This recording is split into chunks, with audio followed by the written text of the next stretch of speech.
modify my language. So let's get our committee meeting together and start. And I do think that we have a couple adjustments to the agenda, right? Yes, we do. Because I just heard about one, and I made one myself. Wonderful. So this is also a reminder that this is being recorded, and we've started that recording process. In a moment, we will go ahead and talk about who's in the room and who's on the phone with us. But for the agenda adjustments, for this section on discussions around family partnerships, we are going to be tabling that to a later time due to the bulk of information we'll be discussing. We felt like we wanted to make sure we had adequate time and materials available for that. And we will do a check-in right now about some shifts in membership, but at the end we will have a further discussion about what we want to do around the shifts in membership, and so we will save that to the end for the deeper discussion on that. So we'll do that right before the summary recommendation, summarizing things. We'll talk about membership. And I don't know if people know, but we've lost 3 members. I think the last one was Maria Fernandez. She's going to school, and Fridays are a school day, so she can't. So it's neat that she's going to school. It's sad that she won't be here, but it's great for her. And then others took different jobs. Yeah, Christina Montez is the one we haven't spoken about, who did have a shift in employment and is going to be leaving us. And Cheryl Myers, we discussed last month, was going to be making that shift. I thought we were, yeah. And I've got a new role. Oh. Maybe that's something I should bring up. Excellent. We'll make note. Tell us. So I will retain my preschool promise manager position, but I am also going to be the CPR&R director for. Yay. Oh, good. Yeah. I think that's how I respond usually. I don't know if that changes anything. But it enhanced it. Yes. And that was Eva Manderson, for those of you on the phone, that shared that update with us. Well, it's nice because I don't know if you've done CCR&R before, but since you have new eyes, you'll be able to bring that, you know, that. I'm not sure how my eyes are focused yet. But that's part of being a new eye. We always say, you know, the first 90 days, you bring all those new eyes to something, and it's really great because you can see things sometimes we just kind of move with because we're just so used to it. So that's great. Okay. When we get to membership, we're going to be wanting to look at potential recommendations as far as maybe not people, but what we would like to see for members.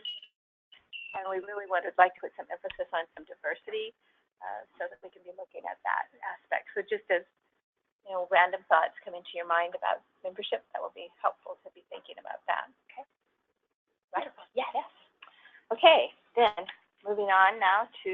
Actually, I didn't write down because we do introductions. Oh, I'm sorry. No, I didn't write it specifically. So.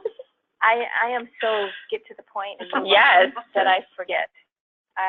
Thank you. Yes, we should do introductions so people know who's ready.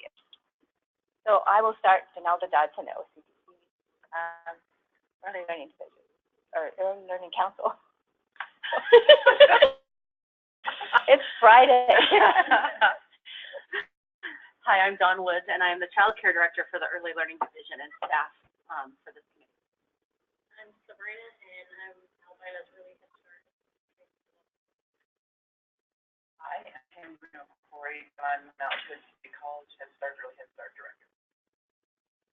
Anderson, I am Promise Manager for the Northwest Early Learning Hub and the CPR&R Director for the first. I'm not supposed to laugh. We'll come back. Can I?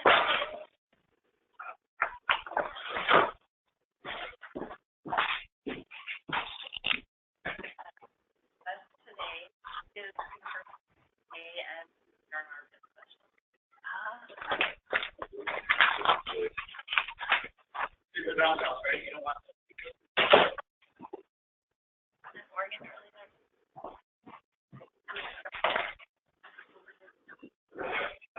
Early Learning Oklahoma. Good morning, Dana Blakeney-Hipsch from the Research Institute.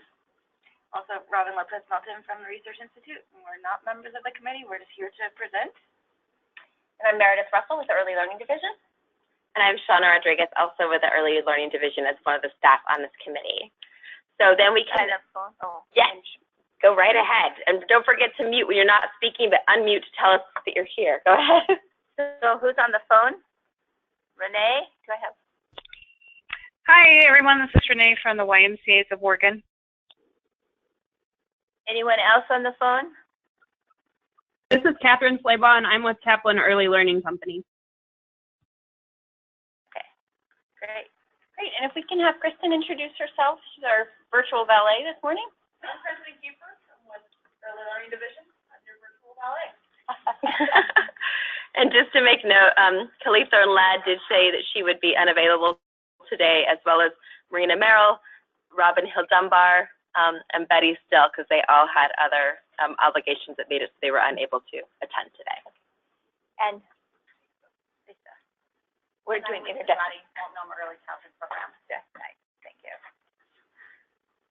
Okay, well, thank you. Now we can hop right into the agenda, and I think I'm so sorry, I'm impossible.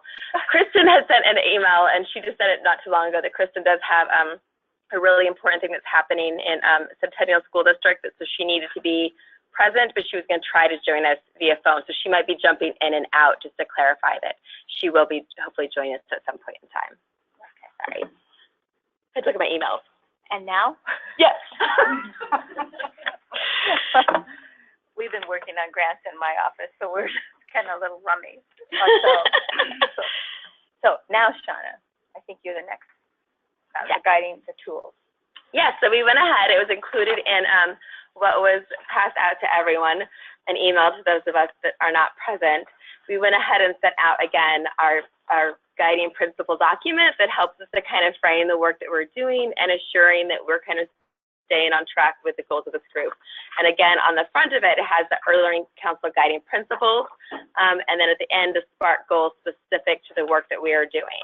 So as we continue to have conversations today and dive in deeper to the work, just a reminder this is available, and this is kind of what's framing the work that we are doing. Which is also why I think we have a couple of the other items on our agenda, because we didn't feel like those were strong, and those are emphasized as well in the principles. So they go hand in hand, it seems like. Okay, then Meredith. Okay, good morning, everyone. We are going to be addressing number 3 on the agenda here, and sort of the ad hoc third and possibly final review of the proposed Sparc standards, which will be going to the Early Learning Council for their review and approval once this process is finished. And so just a couple of reminders and pieces of context. I'll get into this in a little bit more detail, but we've had a really, really busy week full of excellent feedback and work on these documents. So what is in your packet is the most recent copies. So I know you were emailed a couple of versions earlier this week, but this is literally hot off the presses. So as we're talking today, if you can refer to the papers that are in front of you. And I believe for folks, committee members on the phone, they got that this morning from Shauna? Yes, it was emailed out sometime after 8 this morning. And so if you're also on your computers and want to reference that, you should have that via email this morning about 8:15 that was sent, the most updated. So we're looking at the chart. We're going to be looking at the 2-pager, yes. So, can I just so that my. No, please do, because this is version I got control. that, and that is a replacement of this, right? Correct. But there is no replacement of this. We do have printed out versions for folks.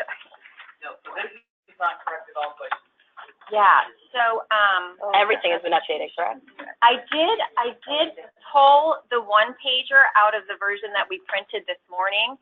Everything else is the same, except there was a colorful 1-pager that you just referred to in what you had, which we're going to be replacing with this.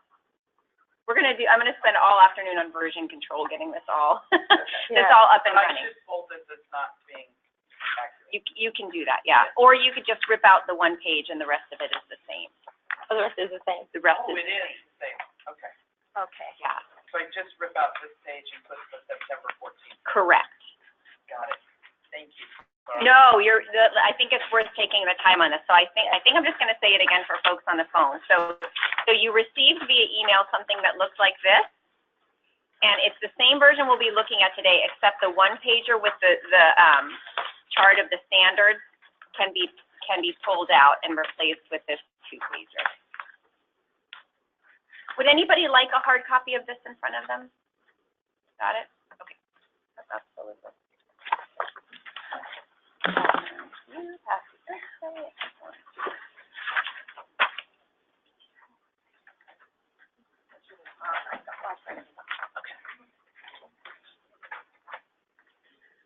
So I think I'm just going to spend a minute about a little bit of context for what we're doing today and kind of the next step before we dive in, because I think it's really critical to where we're going. And since we met virtually last month too, and it's been a couple months since we looked at the standards, I think it'll just be helpful to make sure that we're all on the same page. So what our charge is today, to the best of my understanding, and our team up here can help me with this, is that we have drafted the actual Sparc standards a number of times with your very, very helpful input, as well as input from the community engagement that we've done and been doing. This week, actually, we have had some national technical assistance that we have some work with that helped us to look at this again. And then just yesterday, we met with our implementation team, who we've talked about here in this group before. And that is really our think tank in a way. It is a cross-sector, pretty diverse group in terms of roles and agencies and ethnicities and languages that come together that really literally to help us develop and implement what we bring to you and to synthesize the other input that we get. So we met with them yesterday as well to get kind of a final take on it, and hence all the version controls, because we really wanted you to have the update of the best and the changes of thinking that we did. So my understanding is what we're here to do today is to get your final input on this as the standards, because it is this level of the standards that will be going to the Early Learning Council for their input, feedback, and eventual adoption and approval. And if this is going too fast, just slow us down. I say that because as I see all the pieces coming together, I'm back on page 1 and we're already on page 6, you know. So I'm thinking if you're experiencing some of that, please slow us down and ask for clarification, because we want to be sure we get this right, because we are getting close to when we want to submit it. So as long as everybody's tracking, fine, but I find myself thinking, oh, now we were where and now we're here, and I just wanted to acknowledge that so that if we need to slow down a little bit, let us know, because I find out myself trying to catch up frequently. Thank you, Donalda. That's well said, and that's why I just wanted to kind of take a breath and just kind of remember where we all are in this. And again, you know, this committee and the Early Learning Council are really our policy advisors and drivers in the system, and that is where we have had great conversations, you know, at sort of all layers of these QRIS standards, both these really high level and what this really means in terms of policy and the big picture, as well as all the layers that go underneath that. And some of that is what you'll see in the program. Thank you, Vanna. The program standards. This is sort of like a semi-full version of all those layers, because as you remember, we had descriptions that sort of fleshed out what these standards would look like. We've talked about evidence, what the programs would actually turn in to show reviewers what it looks like. We've talked about special considerations based on setting and age. And all those things are part of what will be the implementation of all this, which I imagine this committee, as we continue to meet during implementation, will talk more about. Those aren't quite finished. That's something that we need to continue to work on, but it's this actual high level of the standards that we're looking to finalize today and with the Early Learning Council. So I just kind of wanted to call out the layers and kind of different altitudes of what we're talking about, but it's these high level standards that we're looking at with that final lens today. So again, I'm going to pause. I don't know if the team has anything to add, as just to kind of put the thoughts around. I have a question. This is Pam speaking. Pam. Oh, yeah. Oh, thank you. So, because I've heard that the child care licensing rules are in process, which ones do these refer to? Existing or updating? The existing. So we will need to readjust, and I would assume once the rule revision is done, that would be something we would also kind of bring back in terms of how that's interpreted. And I can share that actually in the rule revision process, actually looking at how, so part of the rule revision process is aligning across licensing types, so from registered family, certified center. And so that the framework will be more consistent across the language. I mean, sometimes they need to be different because they're different types of care. Right. And that there's actually intentionality in how we name the buckets within the rule revision to be connected more to the domains in the Sparc standards. So it's kind of a both and weaving of that work. That's a really great question. I'm really glad you said that. And I think today we'll be kind of walking through some of that across the tiers, even below the STAR standards, which we haven't talked about a ton in this group. So I think that will be really great. And I also think that points to, again, these sort of layers of detail. And some of the layers of detail, which we still need to work out, you know, kind of at an implementation level, is where those details and those descriptions that are behind these standards, where do they feel sort of that they're duplicating license that we need to focus, it's already in licensing, where does the language need to be clarified? So it's some of those details that we will continue to be working on that then roll up to all these higher level standards. And it's iterative. It's been really interesting, and I think a really good process as the rules are being revised to really think about all of this, from the foundational health, safety, and program standards that make up licensing all the way through 5 stars. So. And if it's okay for me to kind of tack onto that, because I think nationally and in Oregon, we've done a lot of work around talking about licensing the foundation, and then here are 3, 4, and 5 star standards, and really bringing those more together as a system is what the goal of that work really is in terms of what a system of quality and standards looks like. So you might note that in the past, licensing standards have been called minimal health and safety standards. We're really wanting to shift that, because actually if you increase them, they're not really minimal anymore, right? Yeah. So really, if you notice, and I just, sorry Meredith to point this out. No, go ahead. No, this is my passion, is that foundational health, safety, and program standards, and really thinking about what those foundational standards are and how they're looked at in licensing. This is Dawn talking.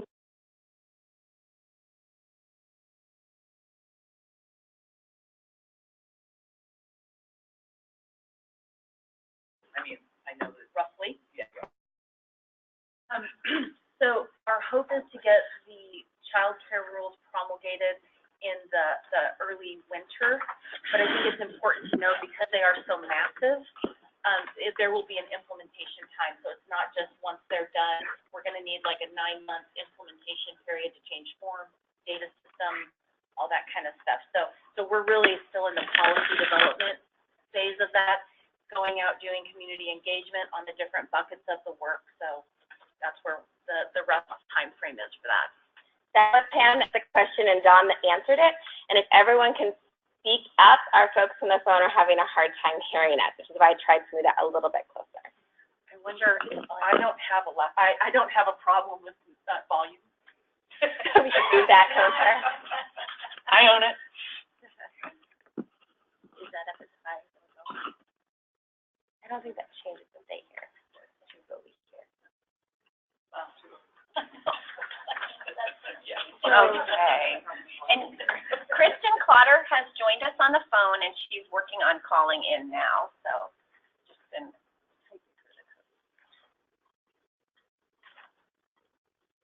So I know that everyone needs to look at this. This is Shauna speaking. So I think that everyone needs a chance to look over in more depth, since this is something you just received this morning. So if we can go ahead and take a moment to look at that. And I think the biggest thing you need to remember is this is the one document that's going to be passed on specifically. There will be presentations and further examples and deeper information given to the Early Learning Council, but to make sure that we feel like this captures that high-level piece that we're trying to communicate, not only to the Early Learning Council first and foremost, but also as this gets rolled out to other folks, that this would be that high-level piece that gives the overview of it. So to look at it and kind of that policy thing and see that we've captured that level of data here, and it aligns with the conversations we've had. It aligns with our principles and the goals of this work. It aligns with our equity lens. That it brings all those pieces together and what we're putting forward. So we'll just take probably 5-10 minutes over this and be able to take notes and look at it in that picture. And I'll note that we've often referenced quality and all the stuff that we've been talking about, and this now puts quality onto the scale. Double checking, we did not have that. So be sure and look at that. What's broad, see that what, because we also identified that those are things that parents will be able to look at, you know, and then they can make their decisions. Thinking of that from a consumer's perspective.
should give everybody about another minute or two to consolidate your thinking.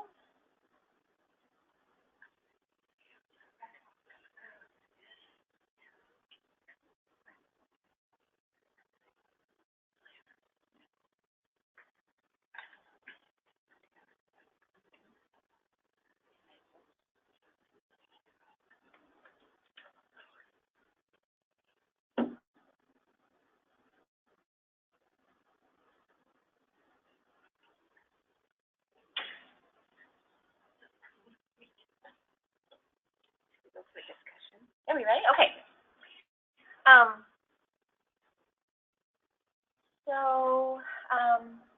Thanks, Kristen. You can go to the next page on the PowerPoint.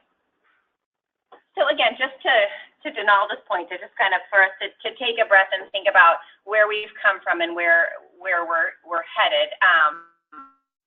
Over time, you folks have given us really great input about what it is that we want these standards to look like. And so I wanted to just recapture some of the high-level recommendations that you've given us over time that we wanted to make sure were incorporated into the standards.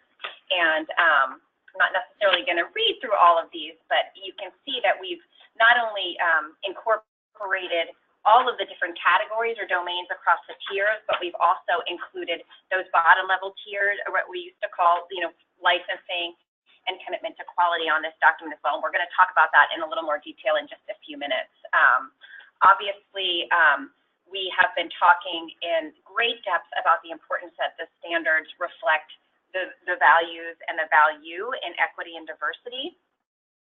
And that's something that we have added and included language on. We've also talked a lot about parent voice and what does that look like in the standards and the layers below, and making sure that parents and families in terms of what they experience and what quality might look like or feel like to them, that gets incorporated as well. In terms of the standards and the rating and the point systems that we've talked about, wanting it to be asset-based and really strengths-based, so that this is not a gotcha system, but it's a building on what the programs are doing that's both unique to them as well as showing what their strengths are. We spent a lot of time talking about the personnel qualifications, and we really felt like that was an area that has really shifted more towards equity and diversity, and so that's something we made a little more explicit in this. And then, as Donalda said, making sure that all of this is reflecting quality and quality improvement as really a basic foundation for this whole Sparc framework that we're using.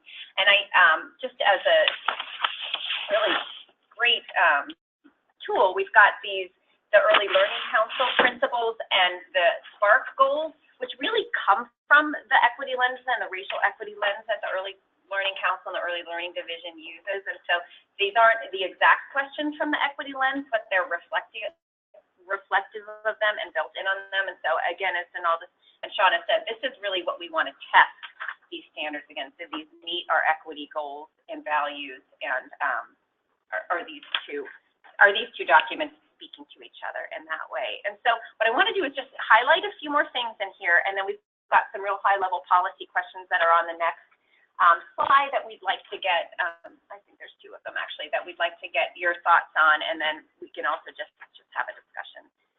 So I do want to do a little bit of a deep dive with the first page. It says Domain and Standards Framework Draft, and it's the page that has commitment to quality and then the foundational health, safety, and program standards. So one of the big shifts that we've talked about in terms of where the Sparc revisions are from where they came is that we're trying to be more inclusive of programs. And we've talked about that, both access, equity, diversity, but also thinking about programs that are not licensed, that either don't have to be licensed or don't choose to be licensed. And as we've been talking about that, it's been at least helpful for me to really think a little more granularly about who those programs are and who they serve. And so it's everything from programs who are exempt from licensing because they're serving 3 or fewer children. And maybe that looks like regulated subsidy programs who are serving families receiving DHS subsidy, ERDC, and they're not required to be licensed, but they're serving those children. It could look like programs that sit in a governmental agency or K-12, and because of where they sit, they don't they're not required to be licensed. They might choose to be, but they're not. It could look like tribes here in Oregon who are sovereign nations who don't have to be licensed.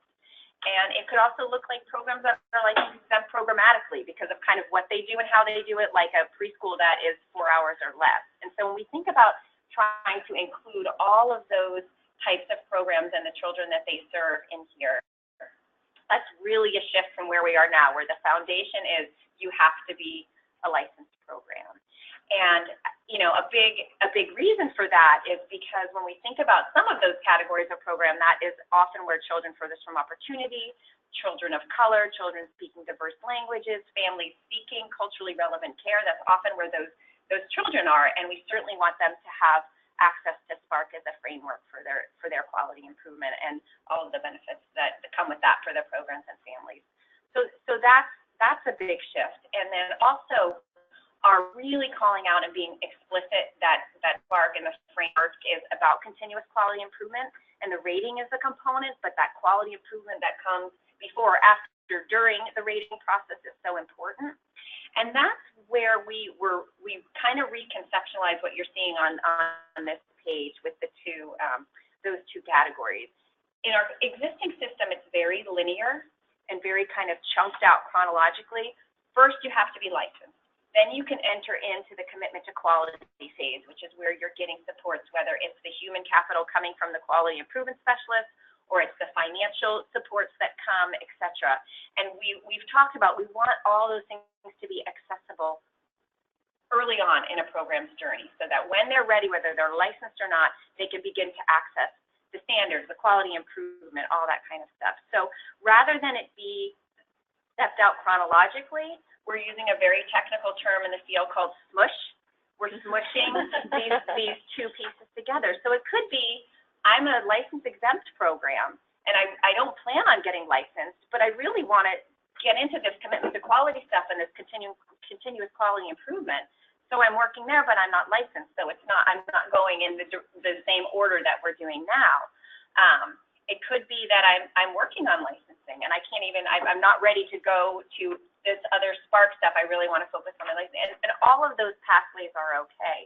The thing that we're going to be adding is that we do want to maintain that programs involved in getting the star rating in Sparc are all meeting a common set of foundational health, safety, and program standards. That looks like licensing, and many of that will just be pulled from our licensing rules, but that there's alternative pathways to get there, so that there will be processes that a license exempt program can get documentation or certification that, yes, they're meeting those foundational health, safety, and program rules, but not necessarily getting a license as an end result of that. And I think in my head, like, gee, maybe it'll be this pink certification piece of paper that they get that says, yes, I've passed all of these foundational standards, but I don't need to be licensed. And when I think about sovereign nations and tribes doing that, they may have their own process that they have to meet their foundational health and safety and program standards, and we'll have processes where that meets this as well. So there's different pathways. You can achieve the foundational standards through licensing, or you can achieve them through the alternative pathway, and you have that flexibility to do that during the journey. You have to meet that mark and document that before you can be star rated, but it's more smushed into that initial journey of how they're entering. So I just want to stop there, invite my colleagues to help me explain it better, or invite questions and discussions on that. This is Pam, and I think the smushed technology statement is a good example. Okay. And I just want to quantify it for you. Okay.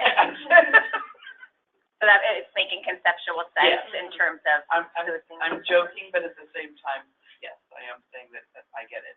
Yeah. We're talking about people, not widgets. Yes. This is Eva. Go ahead. I didn't even raise my hand.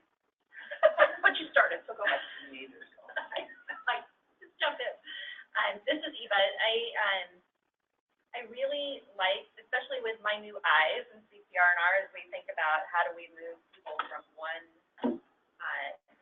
type of care to another type of care. I think that this really gives them an easy way that they can start to build on quality and start to do new things, which been a question in my mind, right? Why would we do that? Why would I become licensed? I think, you know, there's a lot of arguments out there, but this makes it a little bit easier for them to see a way and how it can be possible, and I really like that.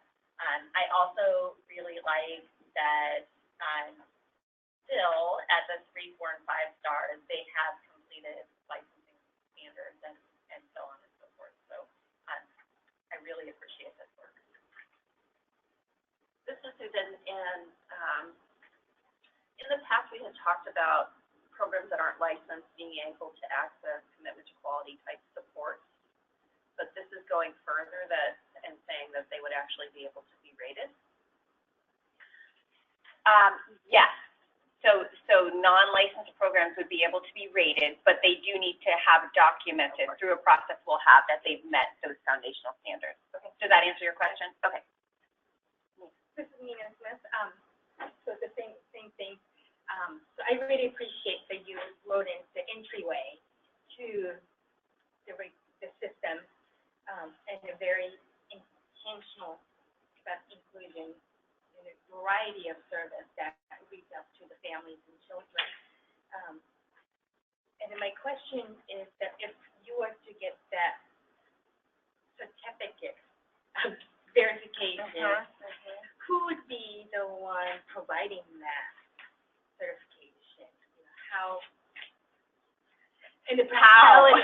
I mean, in policy, that sounds really great, because that allows many more programs to be part of Sparc. But then who would come in to provide that verification? So that would be my question. Yes, that's a really fair question. I think we maybe have the tip of the iceberg that I could share, and then So I mean, there's two ways we're thinking about it now, and we do have a committee that's just formed that's beginning to think about how to plan this out, including Lisa Pinero, who's our policy expert and is doing all of our rules. So I think she's got a really good lens on it.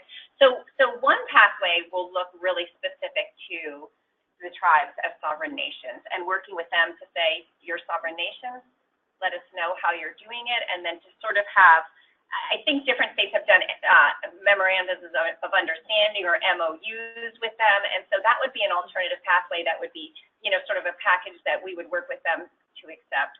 Another process would look like some of our licensing specialists or regulatory type folks, I mean, similar to how they're going into regulated subsidy now, and there's a set of standards there, but it doesn't end in a license, that it could look something like that. But we're working on that. Dawn, what would you add? I think I would add that as we're thinking about it, we're trying to think about what's our existing infrastructure, which is the licensing specialist in doing that. And I mean, I think Meredith talked related subsidy, but that, you know, we don't have new resources to do this. So we need to think about what that looks like within our existing infrastructure. And so that's how we're trying to think about those pathways. And I know that are there capacity to do that with, you know, the current license program? I think license specialist is very stretched capacity, and adding non-licensed programs to be put it on their to-dos for the Sparc purpose is like, I don't know, would it delay the process because of that overcapacity? I think this is Dawn, and I think that is a really good process, or a good question that we're going to have to grapple with. I think one of the questions, I guess, that I have is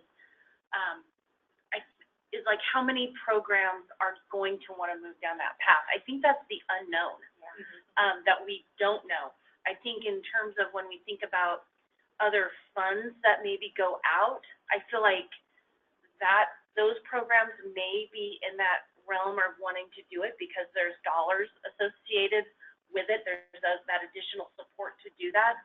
I don't know what that's going to look like. The continuous quality improvement component and opening that door, I think that capacity is we're going to have. But resources are a huge issue, and I think we have to work through all of that. And so what it might mean is that there might be delays. So I think it's part of that policy balance, but what can we do? I mean, we're just going to have to tease that out. but it's a very fair question. This is Pam, so hearing you guys talk about this, you currently have a fee structure in terms of, licensing coming out.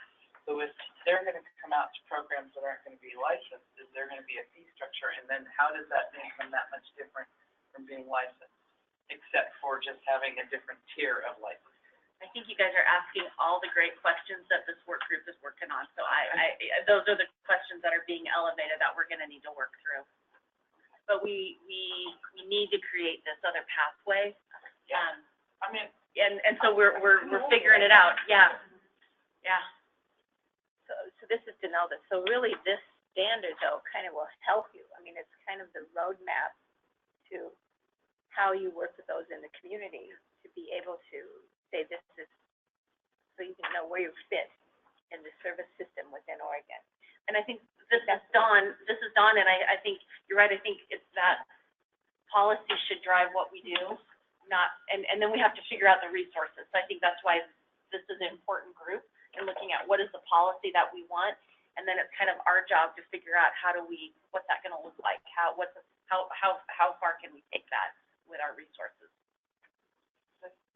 Pam, but one other comment is that sometimes, because I've looked through that, they're unfunded mandates. Yeah. So you don't want to set yourself up for. We're aware. Yeah.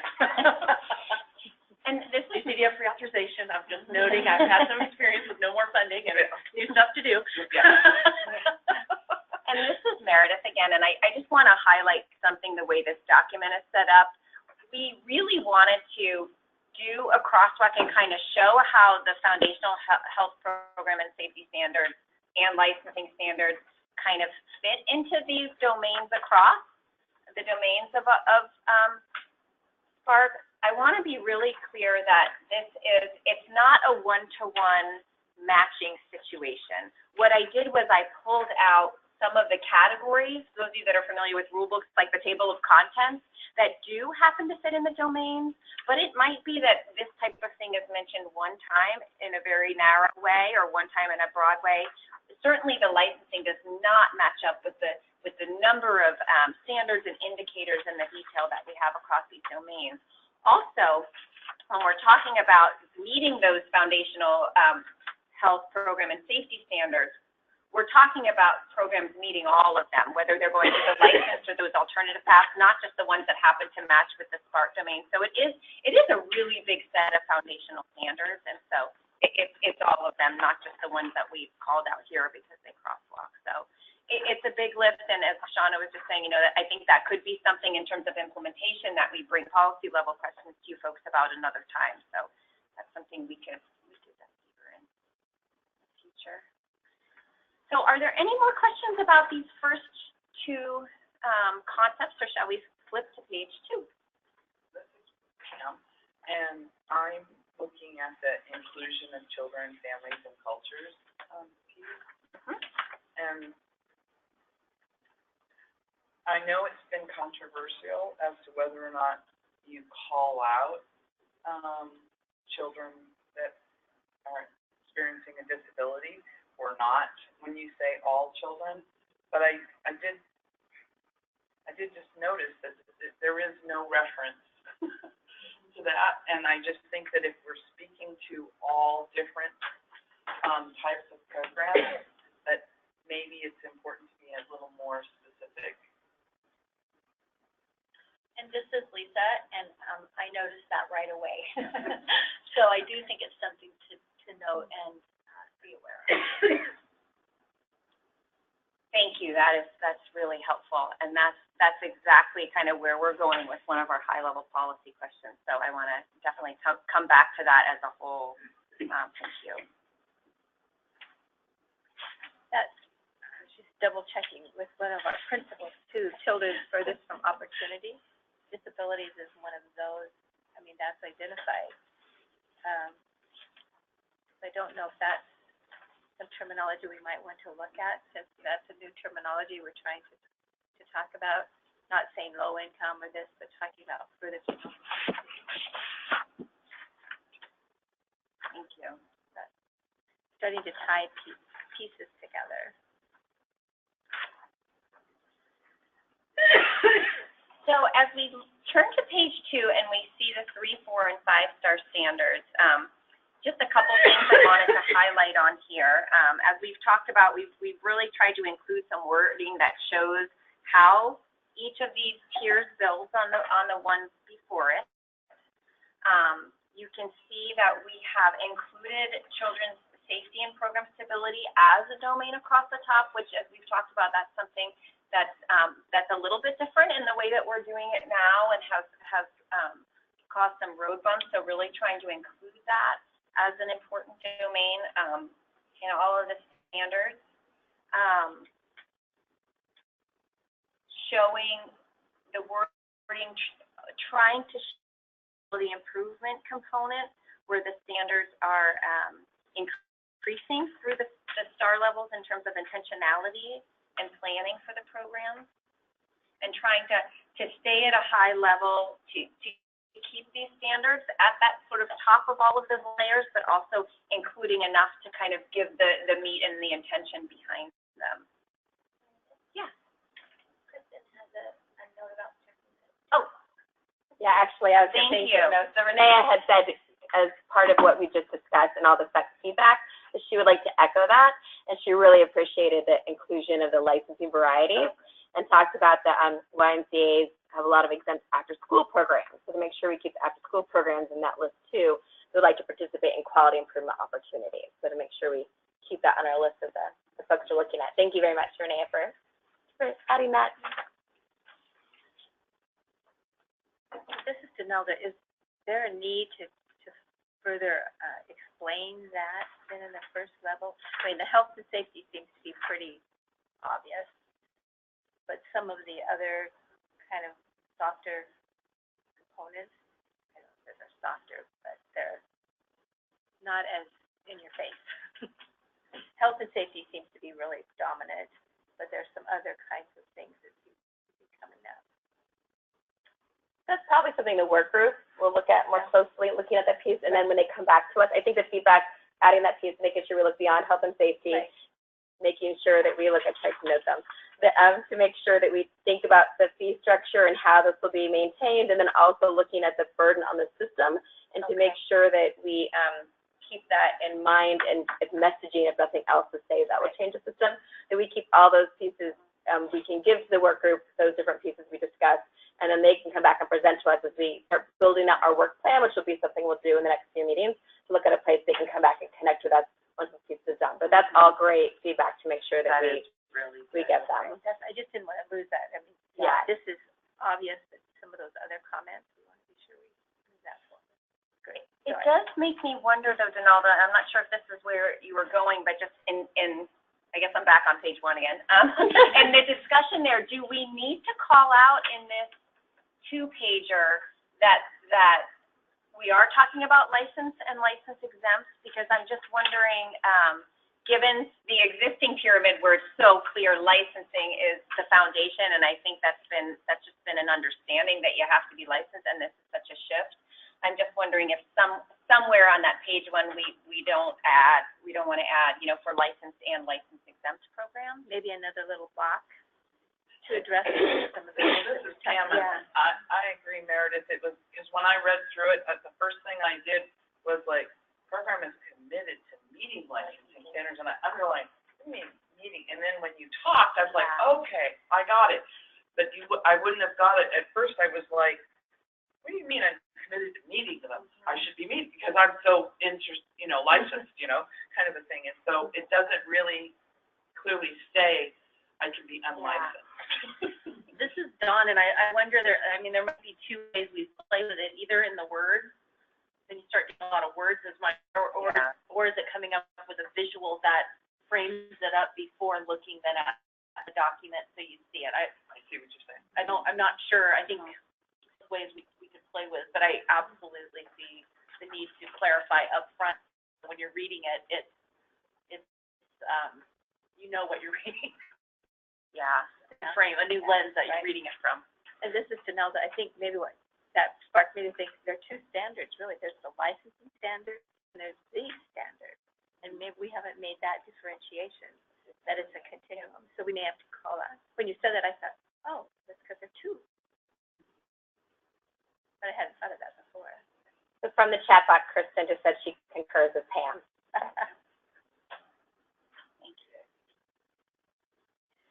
And so as we're thinking about all of this, and we're looking over the page too with the 3, 4, and 5-star standards, I mean, as always, you folks are a step ahead of our thinking, in that what we're really hoping to get from you is both, have we included in these high-level standards and around equity, diversity, cultural responsiveness, children furthest from opportunity, and all the children that include, like we just brought up, children with disabilities.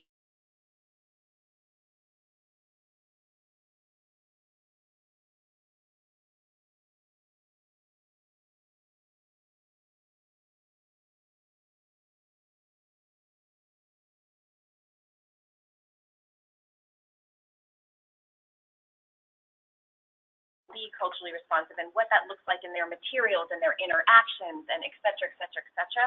But then when we're taking it up to this document, is it reflected enough? And so that's one of our high level questions, which again, you folks have brought up. And then the other side of that is how we present this to the Early Learning Council. And from all of you who now have walked this journey to get to this and know how much discussion and sort of backup documentation there have been, what are your recommendations about what in addition to this you think the Early Learning Council would want to see or hear or know about to really understand this full document? So those were our high-level policy questions, which I think we're getting to through this discussion, but really would like your recommendations around that moving forward. So do you want to ask them one at a time? I guess so. And I see we have a chat box in here, so let me do the chat box, and then I guess we can, Kristen, Kristen Kiefer, we can go and just order. So Kristen says, Clotter, we have two Kristen K's. Kristen Clotter says, I think the bold-faced titles show the progression from 3 to 5-star really well. Thank you for that, Kristen Clotter. Okay. So let's,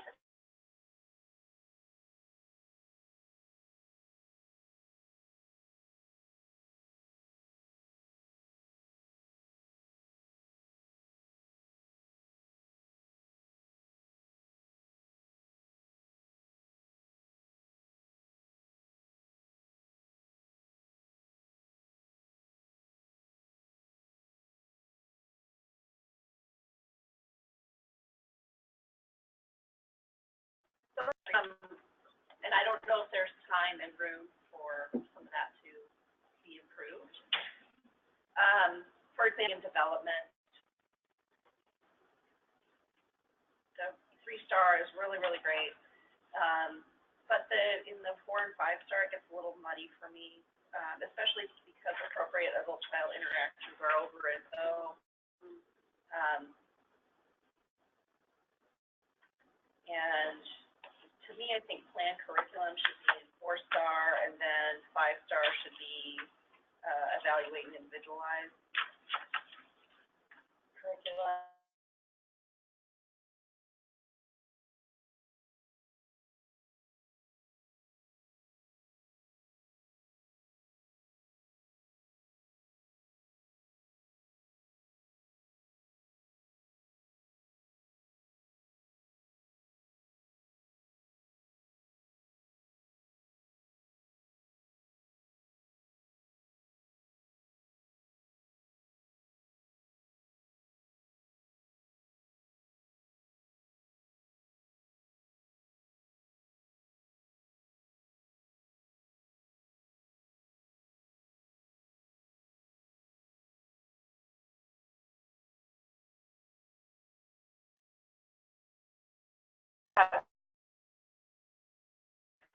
Here, I do see how they show that, No, I'm with you. I was Right, like, but just in this document, some of it's not clear to me. Mhm. Family inclusion of children, families, and culture, some of those are a little, I don't see I think everything in there is really great, but I I don't necessarily see it as tiered. I wonder if it's just some rewording of what's on here, but I agree, especially under learning and development, I struggled with seeing that progression on this document. With the other one, I felt more confident that we were seeing a progression, but the specific learning and development one, I kind of wasn't sure whether that was progression. Right. So maybe some of it is how you present it, like that you give it to them together, or do we reword this one a little bit? This is Sabrina, and I kind of feel the same thing in the children's safety and program stability. I just feel like I'm rereading the same thing in every box. Yeah, I hadn't. Made it that far? I got comments over there. The whole title helps, it's the wording underneath it. Yeah. It's like it's almost like it's just been copied and repasted, where there's not a lot of change in that. Yeah, this is Janelle. I was doing the same thing. So I went to the bold and I thought, okay, if I were a parent and I'm trying to figure out which, I would think, oh, is experience? Oh, I want my child to have good experiences. Oh, but I really want my child to have individualized curriculum. Because it would point that. So I tried to put on a parent hat to think, and then I went over to positive relations. Thought, oh, I don't know that I really want to be engaged that much with my care provider. So that one's not as important. You know, like Your family values, right? yes, trying to figure out. But then I thought, but then what if I get 2 in column A and 1 in column B? You know, how do you could have? So this is Nina. But when you're saying that this is for the consumer as well, then it really has to specify, because I don't think parents gonna go into this. Provider who's going through this process will definitely study this, but parents are not going to, so this has to be a little bit more explicit and that different progression, so that. So this is Shauna, and I think this is really great information, but we're getting a little bit ahead of ourselves. Because again, so at this point, this really is, this standalone document going to ELC is kind of the first frame we need to look at. Yes, when we get to packaging and implementation and how it's packaged for parents, how it's packaged for providers, how it's packaged to the general public, like there will be other phases of dissemination. But this is the first level of looking at as a policy document. So we'll build out these other pieces that get more specific, and we do need to be inclusive of audiences. But as a policy document that lays the foundation for this work, does this capture that? And as a policy document, as a foundation, it sounds like we're saying that we might need to look a little more closely about how we can get the layers to flow together a little bit more and show better that it's a progression, not in the title, so it sounds like the titles do a good job, but in the information underneath, that there could be a little wordsmithing done to better enunciate that it is a progression. Is that what I'm hearing? And then I heard the 3 specific areas was learning and development, inclusion of children, families, and cultures, and children's safety and program stability as the 3 places that needed to be looked at more closely. Did I kind of capture it? Hi, Shauna. Yes. It's Christian. Hi. Will you just list those 3 again? I was talking to my partner here. No problem, Kristen. The 3 areas that I heard were the areas that needed to be smoothed out and show that progression a little more strongly. Were learning and development, inclusion of children, families, and cultures, and children's safety and program stability. Okay, thank you. Certainly. And then Pam, I think you want to say something? Well, this is Pam, and I was agreeing with you, but I also, from a policy standpoint, there is no way that I think that you can have this document separate from this document. Because when I look at the learning and development, I totally see that it doesn't really flow. But the moment I go in here, I see the difference between a 4-star and a 5-star. And so I think, to me, that's the most important thing to me, is that it has to be, especially from a policy standpoint, it needs to be one document. This is Chelsea. I wonder if you could, instead of having the definitions, just have the bolded. So if you looked under learning and development, you would see experiences, supporting learning through interaction, and individualized curriculum. So if you look at it just as those headers, I think that you can see a progression of how it becomes more detailed through just that. So I don't know if maybe that would be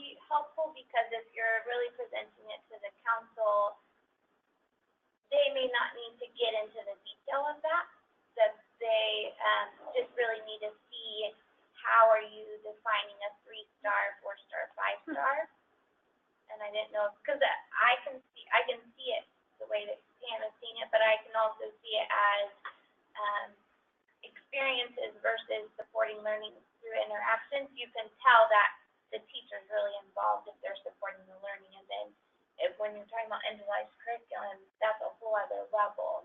So maybe without the definitions, they can have the conversation, and then you have the backup for another meeting or, like another layer. Because the first presentation, a lot of times you give them too much, they don't hear anything. But I think it's showing the point that you are trying to make of the differences. So this is Lisa, and I guess I'm agreeing, I think with Pam in the sense that I think they need to go together, these two documents, because when I had a question on the learning and development and the inclusion of children, and one of my comments obviously is, there's a need to have it stated that children with disabilities in here as well. But in that statement, I was like, should it call out more in inclusive settings? But when I go to this document and I go to the 5-star standard, I see that, you really are doing that when you talk about IFSCs, IEPs, and 504s. So without this document, I would have said, wait a minute, maybe it needs to say, in inclusive settings, like under learning and development, where it says, opportunities for learning with planned activities and materials in inclusive settings. But when I look at this, I go, oh, okay, well, they are thinking that way, but it's not, I don't know if a family would get that. I don't know. This is Dawn, and I'm wondering what the committee would feel about this approach maybe in presenting it. Because I agree, we have to, that document brings this, what this means, but I also know we have a limited time, so I'm wondering if it's more how we present it. It's this document, but we utilize that document as we talk it through and show the examples. I see what you're saying. To bring it to life, So that they're in your PowerPoint, you might use specifically, especially the ones that the committee is concerned about. Yeah, exactly. Like we could use, and I think for all of them, we would want to walk them through what that progression means, knowing that there's an accompanying document that's really living as we continue to flesh that out. Because I think your points are really well made, but I'm also trying to think of how we present it. I don't know, I think it'd be hard to read all that and connect it, because you guys have been living this. So I'm just wondering what the committee would think about using that approach in presenting it, using that document, but more in a PowerPoint, how we present what these mean.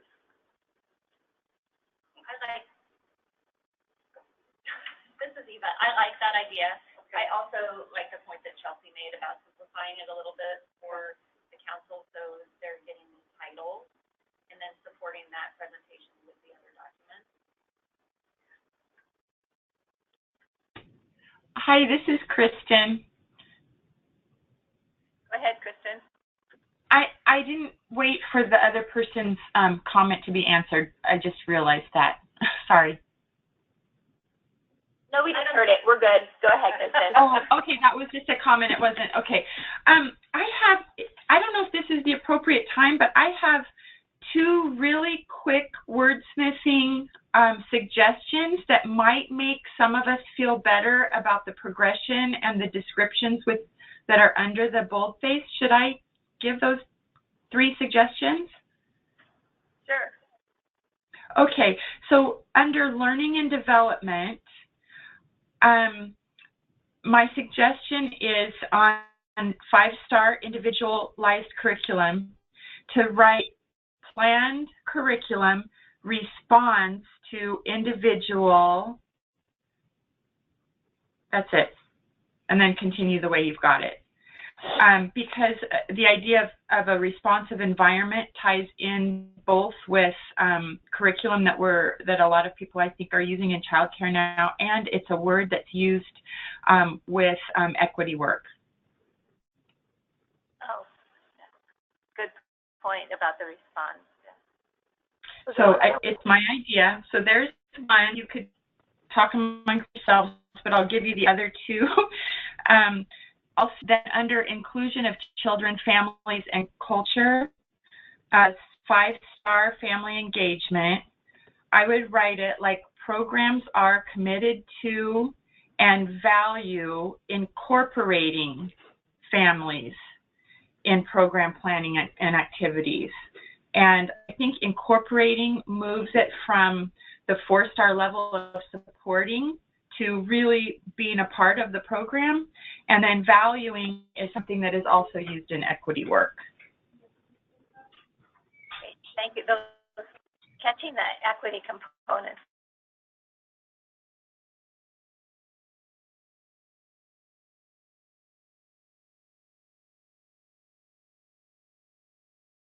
We're worried about making sure that disabilities was explicitly stated. We've all said inclusion means all children, but how about in the title of inclusion of children, we actually say the word all, inclusion of all children.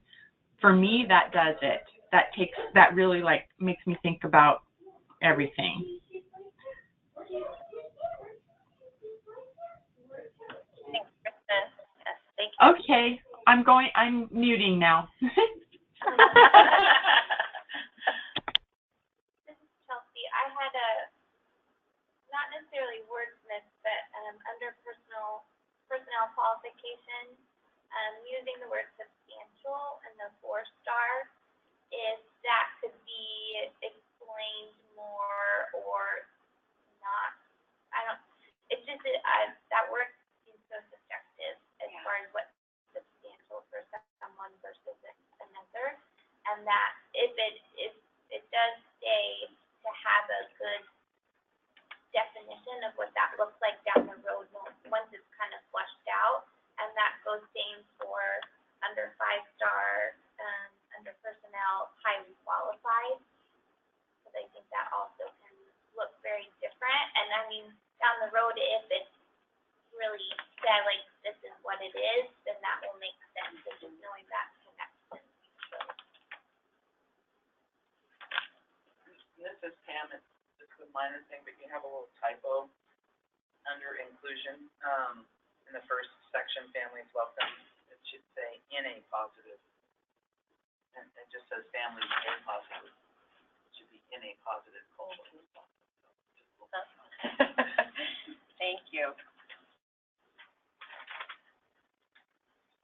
This is Danelda. I was going back, Chelsea, your comments about substantial and highly qualified. I'm thinking of some of our staff that are needing to come from a GED to a CBA so I think some of that is relevant, and for some of them to pass the math test is a substantial achievement because it's just, so I think you have a good point that it depends upon what we're looking at, so that maybe it doesn't have to have that modifier that just progress, and it's individual according to their individual professional development.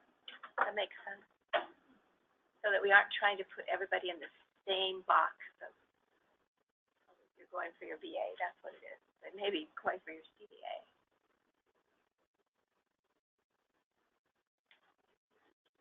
I just have to throw in that Robin sent feedback. So again, I'm trying to track all those pieces. And her feedback, she actually said exactly what you said, Chelsea, around the exact terms of substantial and highly qualified are subjective and vague. So she did say that. Thank you. This is Robin Hill Dunbar. Yes, okay. Robin Hill Dunbar. She's not with us, but sent her comments beforehand. That's great. This is Mina. It may sound very pretty, but in the first page, the commitment to quality standards on the top, and the foundational health and safety program is in the second. But then when you flip to the other side, it states that under STAR standards. First, the foundation, health and safety and quality to commitment to quality. And in my mind, it goes backwards, and I go, wait, which one was? And I know it was not in order. Yeah. Or the tier, that section, but the wording seems to be. I have to go back a couple times, like, wait. So it just. Well, but Mina, this is think that's actually, especially because it's different how we're thinking about it, that's a really good point to bring up, to put the C2Q first. Because it's, otherwise I think people could assume that it's the way it was. Yeah, so I actually don't think that's a little touch.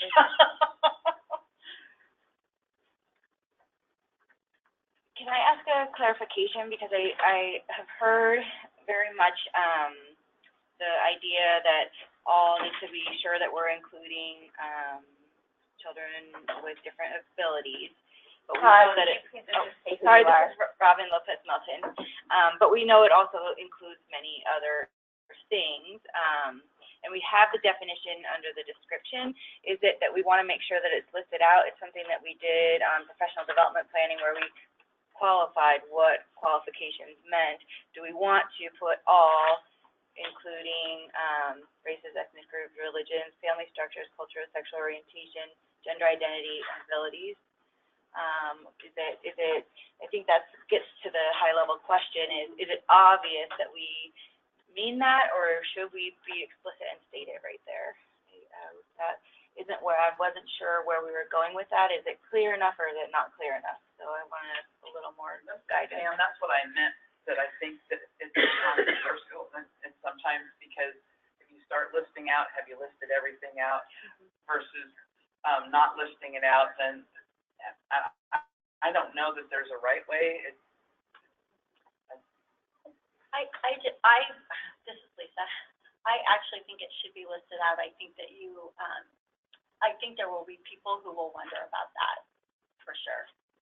Just coming from that setting and working with the programs and preschools. So I think it should be, pretty explicit. So this is Shauna, and Kristen has been fabulous in making comments, and we've been listening. So she noted that an asterisk with a footnote could be included to address that list that Robin listed out of those pieces, that we could put it as an asterisk, so it's not clouding up the box, but is definitely noted on this document. So that's, as we give more feedback, that's another consideration for us to look at. So, thank you, Kristen. Pam, and I just would like to say, Kristen, sometime I might want to borrow you as a grant writer. Really good idea, Kristen. Yeah. Maybe you could do that for personnel qualifications as well. So you've got. So just to clarify what you're saying, Eva, so the listing of the buckets for personnel qualification that are in the 3-star, that those could be a footnote as well. Years of experience versus language ability. Kind of cleans up that. And it's the longest one in that. We could move the columns all around. Have room for footnotes. Yeah. So this is Shauna. So we sound like we're going this direction of possibly like just going to the goals, and how it sounds like we're clarifying the content a little bit more. So I just want to make sure that we're on the same page. It sounds like we are going to keep a little bit more content. We're just trying to clean it up and make sure it follows things. Is that where we're at? Just so I know we're all talking in the same direction, instead of we come up with all these great ideas and say, oh, never mind, we're not going to do that. That's not two different directions. Yeah. So what are your thoughts, just to help us to weigh in? And actually, Donalda, if you wanted to weigh in, since you get to present this to the council, do you have thoughts about which way you prefer with the additional? I think what the committee desires. This is Sabrina, and I'm thinking, because you're talking about presenting it to the council, and I know that if you're going to verbalize what you're trying to say and explain it, is having too many words there going to disrupt the conversation piece. Because I know, like, if I'm sitting here and you give me something and I'm trying to read it and you're trying to talk to me, I'm not listening. That's why they never give it to you beforehand. And so that's where I'm thinking, if you just leave the bold pieces for the council and present it with your own verbiage from the little book we have here, will that actually keep them more engaged in hearing what you're saying? Or do you want to leave it really wordy for them to be reading while you're talking? So this is Shauna. I think that Not the latter. So I think this is a really good point in the conversation for us to do the 5, somebody doesn't say the name, the 5 we agree or don't agree piece, so we can get this. And it's 5 to 5, thank you. And it sounds like we have that the council gets just a high level so that we can paint the picture in the presentation and we don't get bogged down in the weeds and wordsmithing. But this conversation and this perfecting is valuable because as we put this out later to different stakeholder groups, we do want to include this level to help paint the picture without having to read the entire book. So this conversation is so valuable for future work, but that right now we're feeling that for the council, we want to bring it up so that the story can be told with a presentation. We don't get lost in the weeds and with wordsmithing. Before we do 5 to 5, okay. I just want to bring up the context, and Dawn, you can help me with this, is we literally have to have content for the Early Learning Council to approve, and where my head is going with this conversation is that the standards will actually be in rules that have to be adopted. It will refer to a specific document.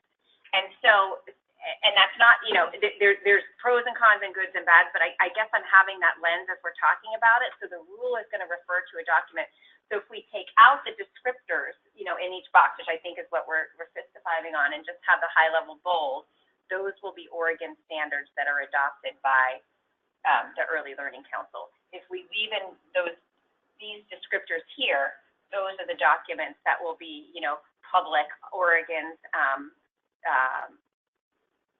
program standards. Program standards. So I think that's a consideration. And then I really am hearing the suggestions that regardless of any of that, when we go in and present, we can say we're going to give you some examples of what 3-star level environment is and talk them through this. But I feel like there's a connection to the rule in the actual document that I'm making. Does that fit with your understanding? That is, isn't this whole document though? I mean, this is a tool that we've designed for easy reference, but this is the whole standard. This is not the whole standard. This is the standard. Because we all have said this standalone doesn't cut it, that we have to go to this to describe it. So that change. Or I would go back to what Pam is saying, where they need to be connected and presented together then. So this is Dawn, and if I could kind of just provide a kind of, because I think it mirrors Meredith, and it's kind of some that I think this group needs to know, because I think it feeds into some of the decision making, and I think part of the reason Meredith and I are feeling a little angst about that direction is because the Sparc rules do need to name a document of what the Sparc rules are. Anytime we were to make a change in this document, which for people on the phone, I'm referencing kind of the addendum of the program standards, we would need to make a rule change. And if we agree that this is a living document that we know we're still working on, that's going to be a lot of rules to be always updating. So that's kind of why part of the strategy was to have this be the document that we reference in rule, knowing that this is a part of it, but that they do need to be 2 separate documents. So that's kind of why I was saying if we present this at the council, but we're using this to narrate, that gives us the flexibility that as we're learning and moving forward to make the changes in terms of the evidence, because really what this is laying out is not the standards. It's described, these are the standards. This is a critical document to explain it, but it's the description. It's what evidence, it's the considerations, which is different than a standard, or can be seen different as a standard. This is Sabrina, and my question comes because what I'm hearing you say is basically if we adopt this document that we're looking at as the standard, that's the rule. And anytime we want to change this document, then we need to make a change in the rule. And that would simply apply to the fact that we come back to the table next week and it's all been approved, and then we want to change something in this specific document, we then have to ask for change in the rule. So if we change the wording in this document again because we come back, read it, and we don't like it, we need to change the rule. That is correct. So either way, we're going to have either a long document of rules we're constantly going to have to ask to change, or we're going to have a short document that we're going to have to come back and ask to change. And I guess, and so Sabrina, I think that's part of the strategy to think through is if we can make changes in here to clarify this, that allows us not to have to go back and change rules so much. Right. And just before Lisa, you jump in, I think that our intent with that is for this to be a nimble system, and I guess my biggest reason for wanting to be nimble is around implementation and equity. And so let's say there's a couple descriptions in here that we realize are totally not appropriate, applicable, accessible to a certain population of programs, et cetera. We want to be able to go in there and say, oh, okay, let's take that description out and this evidence out because it doesn't meet our high level standards. So I think that's the real the intent behind the nimbleness. So we go Lisa and then Sabrina. I just have a question. Sorry. Really, all I was going to say was that, because living under performance standards and understanding what happens and stuff like that, I really understand.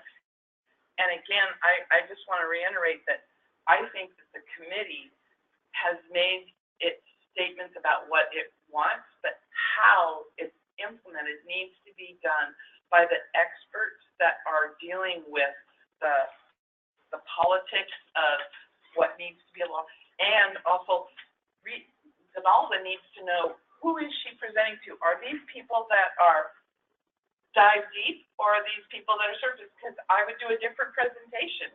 Or I don't know that the committee should decide how's the best way to present it.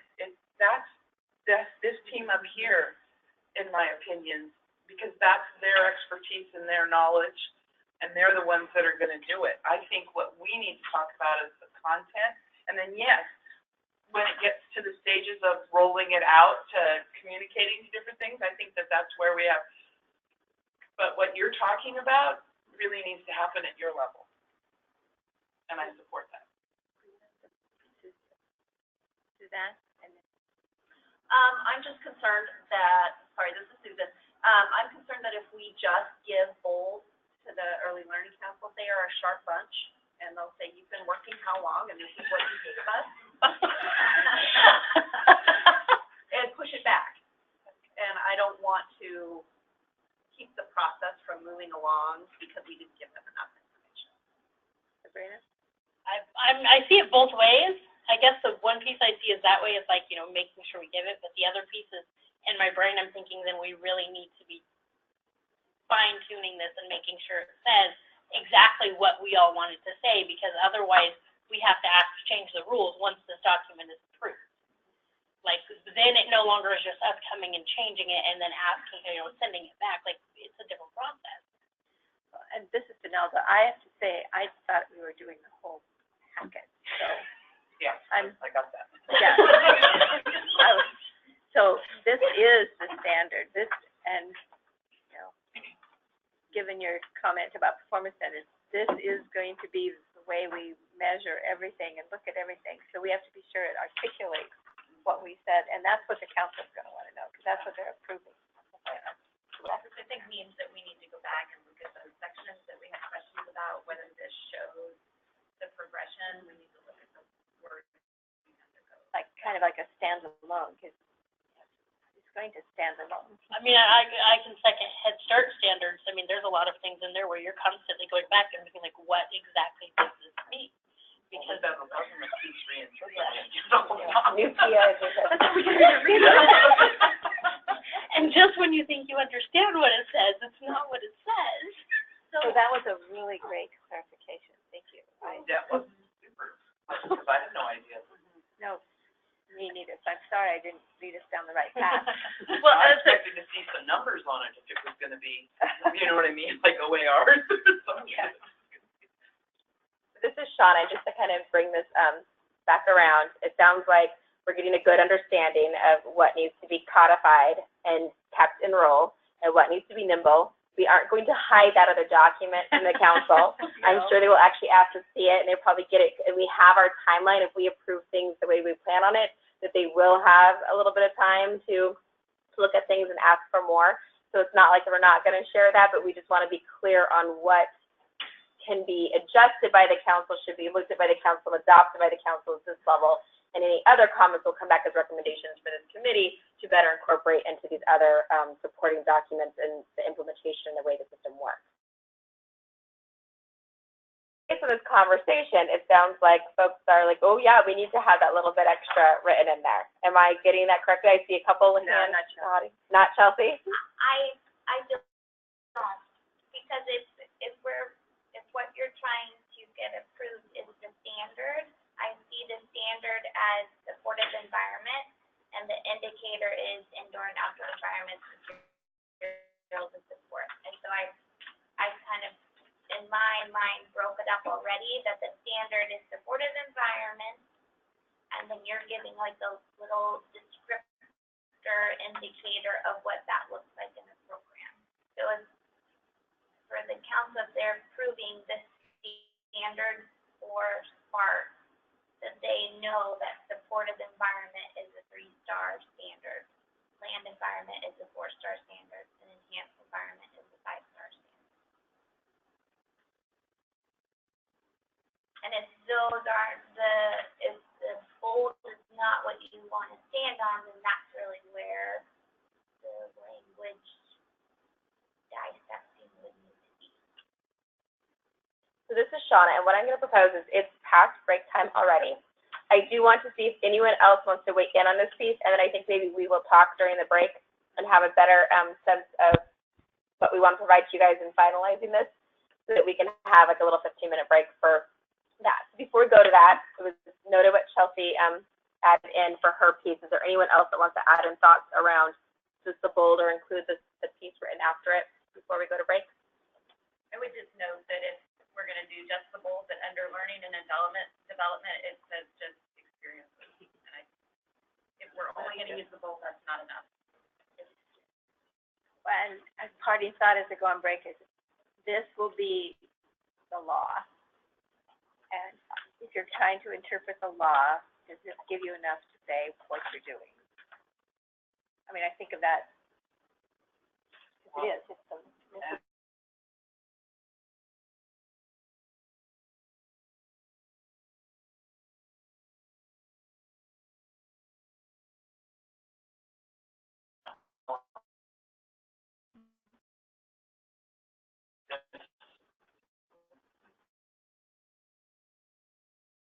it helps to know what we're doing.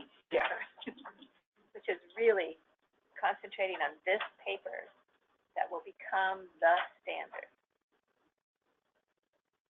and the rules, right? I think of it like mileage. We took out mileage numbers in mileage because we changed it, you know? It's kind of like this one. I don't want to have to constantly change it. And it's not like we can't change it. No, it's just the frequency. It's the nimbleness. We want to lose that nimbleness. Yeah, if we have to go back. But if we have to go back every year, Again, it's the difference between policies of my organization and procedures. Exactly. That's right. So we have, and then we'll come back. Well, that was a very good. Great. So this is 10:30 now. So we'll come back at 10:50. Folks on the phone, we're going to mute you, go on, and we will reconvene in 15 minutes.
middle of the day. It usually, will take 4 hours Oh, yeah. to be able to get Oh, yeah. everybody. So I'm imagining there's still children there. Oh, for sure. Could be for a while. Yeah. All right, so we'll go ahead and start pulling everyone back together. Meredith and Dal will be joining us. They got their late break. And so we'll go ahead and, nope, they said to go ahead. They already know what we're talking about. You had a minute, huh? Well, I didn't know that. So first, I want to apologize that I didn't realize that, and so I didn't give us a heads up that this was the tool. And so hopefully I can remember all the stuff that we just talked about. Since this is the tool that would be the standard, it's our feeling that we do need more narrative with it so that it just doesn't kind of stand on its own. So we do need to spend some time to be sure that we've got the narrative right, and I know that some of you said there's some areas that we need to add. And you've had such great ideas, I don't want to not have that input. So we'll spend some time to have that, and then we will have staff go back and work it, get it back to us, and they're going to try to get it out to us on around the 1st of October, so those that weren't here will have opportunity to have input, and so that we can have input, and then we'll have it next meeting to look at in more totality. So some of the ideas that we had about the action, and some of those will be incorporated into the new document, right? Yes. That's right. But we do know that some of these are a little soft, and we want to, your observations, and so we want to see what those comments might be and include that. Does that sound reasonable to you all? Because, this is what we all are going to live with. And the nimbleness, all of you can agree that we want nimbleness, because that's what got us to this point in the first place, I think, is needing to be more nimble. And the state looking at that and seeing that and trying to accommodate some of those with our current standards while we work on this. So we do want to have that so that we can have a really rich standard as we go forward. Did I miss anything? No, I think you captured it very well. Okay. So I think the pieces that we've, this is Shauna. I think the pieces that really helped us see is the progression is harder to see, specifically in learning and development, inclusion of children, families, and cultures, and children's safety and program stability, to work on having some more progression in those pieces. We do have some miscellaneous notes you guys have given us that are a little bit more wordsmithing, minor stuff, which is valuable that we've added, but not something we've done too much more time talking about here. With that, I know that probably the biggest thing that we commented on that we didn't dive into more was children's safety and program stability, and some of the thoughts about what needs to be shifted to make that section flow. So if we can spend a little time on that, and if there's any other high-level pieces we want to make sure are incorporated. So just to reiterate, we will be sending you guys around the beginning of October, and I will send you hopefully dates after we confirm with the contractor what we can do for dates, that you will know that you get this, and you'll have 3 days for the next version to give comments, so we can make sure that when we go and meet in October, that we have all that you've said now incorporated. And then we have a lot of people not here today, so we want to make sure we get their feedback too, so that we all come in October. Hopefully we'll have a very solid document that we're able to feel comfortable moving forward. We're not pushing, we're moving. So with that, with the children's safety and program stability, what are some of the thoughts on this high-level piece of how this can capture things better?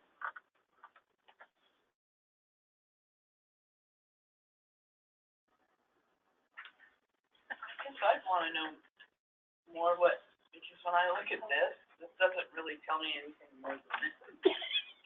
Yeah. I mean, it's just pretty much a repeat of that, versus every other standard that it gives a little more. So I'm just wondering what your thinking was, or were you looking for us to give you? So with that, that's good feedback. That sounds like maybe when we're doing our work plan, we should talk about revisiting that, talk as a group to see if we want to revisit that section and see if there's more build out to be done. Maybe the contractors. Yes. And this is Dawn, I think, and correct me if I'm wrong, but this was kind of to replace the way that it was framed about the 2 serious valids, 3 serious valids, and we're still working through what that's gonna look like in the new system. That's why there's scarcity in the content, but that there is some threshold of what compliance looks like in terms of the foundational health, safety, and program standards. So you mean Pam, you mean as part of the rule revision?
Furthermore, thoughts on the high level, looking at the essential compliance, established compliance, stable compliance piece of the safety and program stability. Because that's also a piece to remember too in the higher picture. It's not just safety; it's also program stability is built into that. Am I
you said part of this is building that out, the pink certification, she kind of notified that that's why it says compliance instead of part of minimum licensing threshold is why it says compliance, because there is room for that pink certification or pathway, and that is alternative path looking at how that scaffolds into what we've established as a high level piece and rolled out by this other committee as a more grand to hold that.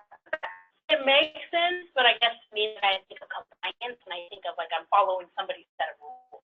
That's a good point. All out in the review of this, we are talking to those foundational healthy improvement standards. So for that, we can work. So where it kind of sounds like it's both. It's like a unit for both non-and. Yes, that's great. I think I get what you're saying. I think I avoid it.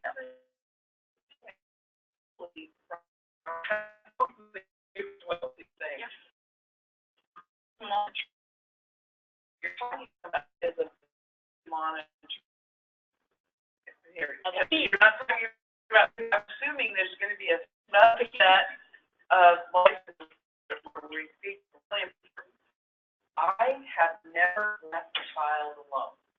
That how is a person going to die alone versus your staff coming first and she's one of the children left alone. I just, because that to me like that's the subset, and that's like a critical piece, and I don't know without monitoring how you can have somebody, you know, probably. And those will all, I think, that will address when we bring them back. Is having out. And again, it's that and that so I think this is a good example to Shauna. This is a good example of how we need to cash that that does say in similar terms to show that it is for license the onus on activities or book take into consideration everything you guys are bringing up, and that those are like thought through and looked at. They aren't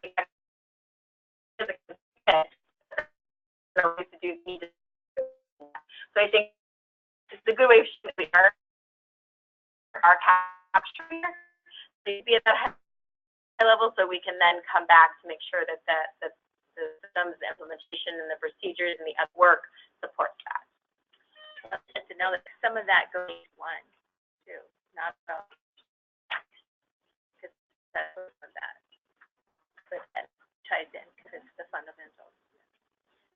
This is Lisa, and I don't know why I'm so hung up on this, so it could just be me, but I'm hung up on program has met minimum tiers. It seems like that should be compliant, and the other should be stepped up. To me, like minimum compliance, these are different level of compliance. Over time, maybe.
The bold to try to help show the progression. And I don't, like for environment and 5-star, I saw this like instead of enhanced environment, maybe an additional environment or meaningful environment. don't know really when you break down how others would receive that, but just not really knowing what enhanced means versus having an understanding of an intentional, they are aligning it to the children's curiosity and inquiry. And then under positive relationships for 5-star, that maybe that could be instead of, because we have supporting social emotional development, that maybe it's, and I like meaningful, maybe not easily advice, but meaningful relationships or strong relationships versus just kind of that, a supportive relationship that really that's been established. So with the scaffolding, we have some thoughts around an environment, the wording on enhanced environments that needs to be stronger or clearer, and that positive relationships are the last one, since we already use supporting on the level above, that we should look at 5-star being something that captures it a little bit better. And you have some good ideas. Those good ideas, please email me and we'll send them to the contractor, those specific pieces. Are there other high-level pieces around this? This is Autumn. Just curious, is any of this wording brought from Curious, the old? Brought from the existing standards? Yeah. Yeah, but some of it's similar. Yeah. Just in the wording. Does it look familiar? Well, no, because I don't have it in front of me, but it just seems like there's so much input on this, but how much was this from the original one? Yeah, it's a mix of existing and new. This is Danelda. One other component is, if you see other areas where we can interweave the equity, like was pointed out about the response and the value, give us those comments too, because the more we can weave into this, the better.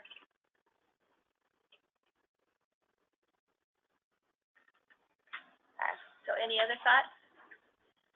So to recap, you still have more time to have input. And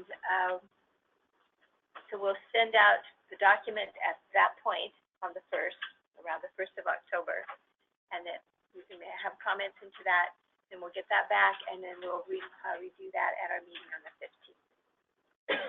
Just to help me out with that, this is Shauna. Is 3 days enough time for you guys? If I tell you in advance what those 3 days will be, is 3 days enough time for you guys to be able to find a minute to go through and add your comments and send it back? I'm having nods in the room. So then, okay, so I'll make sure that I give you guys at least 3 days, and we'll work with the contractor, and I'll try to email you in the next week with when those days should be, depending on what we can get finalized. Thank you. Okay. That was a meeting discussion. Enlightening and meeting. Okay, and we're not doing partnerships. So now we're going to policy questions around measuring adult and child interaction. Is this when you're on, Robin? That's me. Oh, Robin. Okay. All right, we will turn this over to Robin to present to us. All right. And we had a hand. So again, yes, you have 2 handouts, and they have been revised since they were sent out a week ago. Monday. Yes, Monday. So use the ones that you have got in your packet. They're clearer and more accurate and have a lot more input. We got input from, again, our federal TA, as well as the implementation team that had some great input yesterday. Talk about nimble. Right? Sorry. Talk about revisions and revisions. Version control. Hopefully we will be able to save the right document and save that one as the one that actually moved. So we, many months ago, near the beginning of all of this, we talked about adult-child interactions and how we know adult-child interactions are important for a few reasons. One of them being that families and parents that's sort of one of the things that they really value about childcare providers is the relationships that they provide, those interactions that they have with their children. And so thinking from a family perspective, adult-child interactions is a really important thing to value in our quality rating and improvement system, and make sure that we're measuring and providing continuous quality improvement on. The other thing is we know that QRIS's work to measure quality, and one of those few things that research really shows has an impact on child outcomes are adult-child interactions. And so, as you all know, and you just saw the standards again, but we're really looking at moving the focus on adult-child interactions into the 4-star and the observations of those adult-child interactions into the 4-star level. As a reminder, it's 2 standards in there that we're looking at. It's supporting learning through interaction and supporting social and emotional development. So it's in 2 domains. There's 2 standards in there that we're really focused on. And we've had a few conversations about observation tools and the good and bad and ugly in observation tools. And really, after that meeting, we went back and did quite a bit of research just to look into the concerns that were raised, the tools that are available, and what might be the best way of measuring adult-child interactions. And then, after doing that, we actually contracted with someone to do a lot of research, and we got a presentation on that, and also some supporting documentation, which you have here, that I'm not going to go through, but it kind of shows a little bit about, well, it's mostly focused on the class, because that is where we've come down to.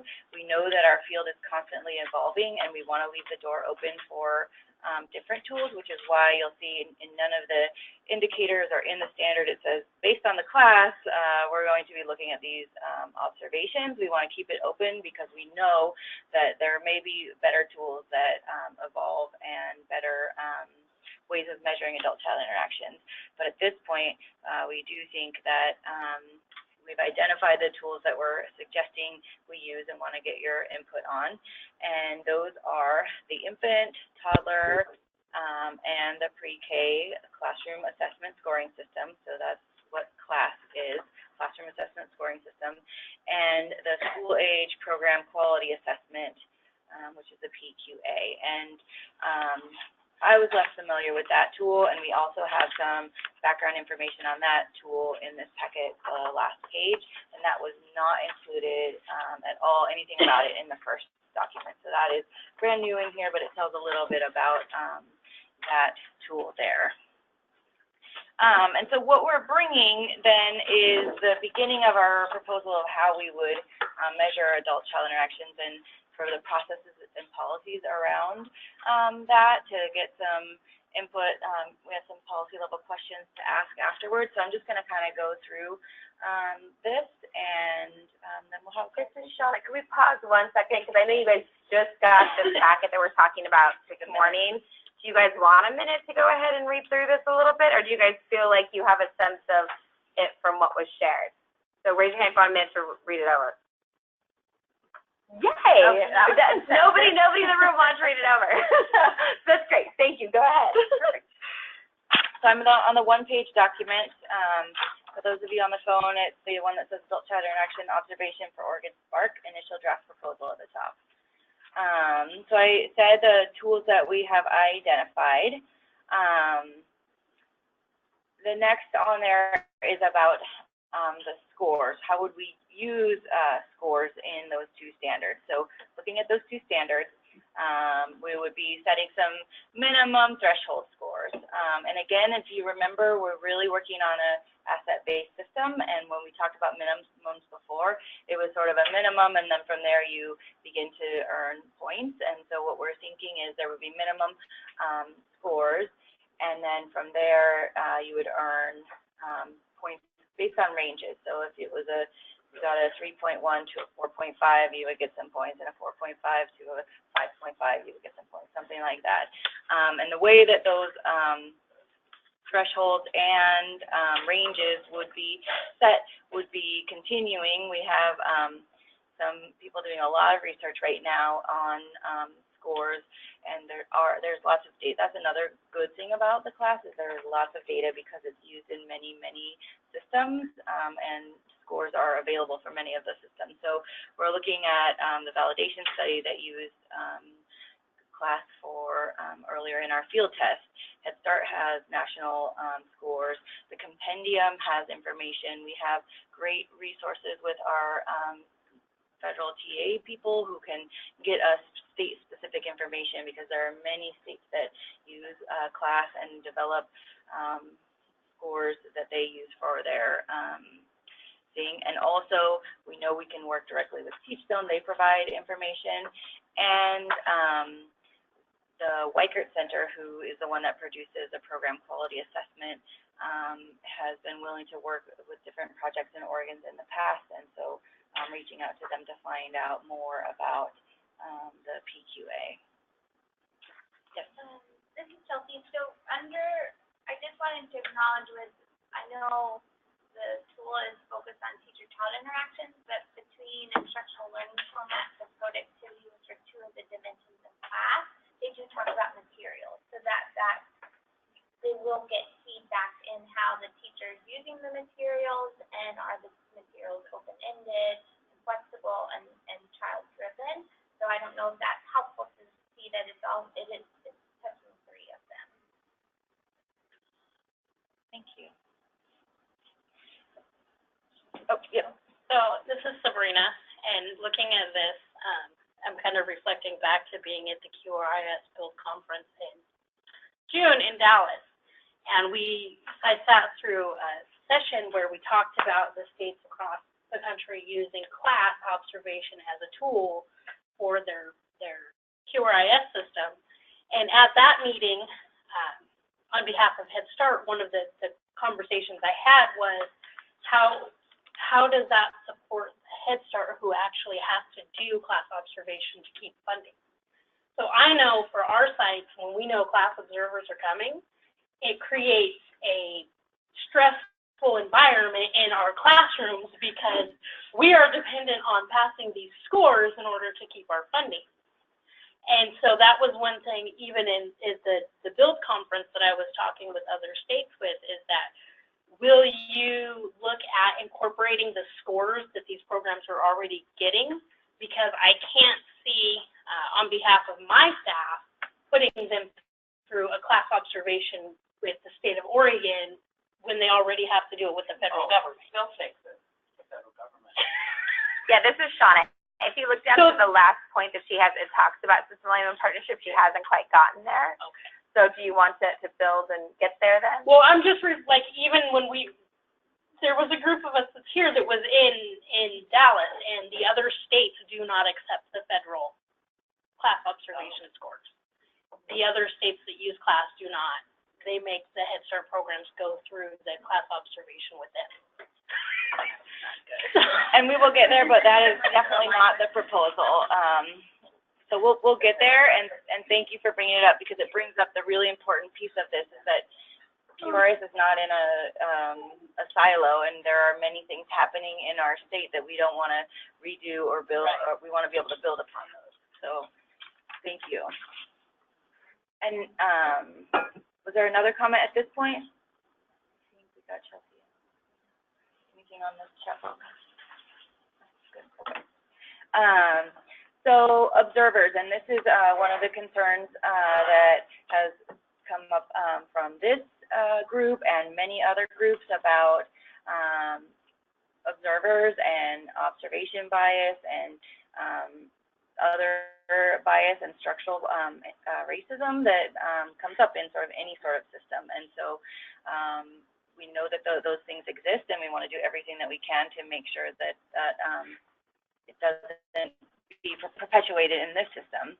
And so thinking about observers, of course, we will make sure that there will be trained to reliability based on the tool and the standards for the tool that they're being trained on, and have to maintain their ongoing reliability, which both of those two, or all the four of the tools require. ongoing reliability to happen yearly.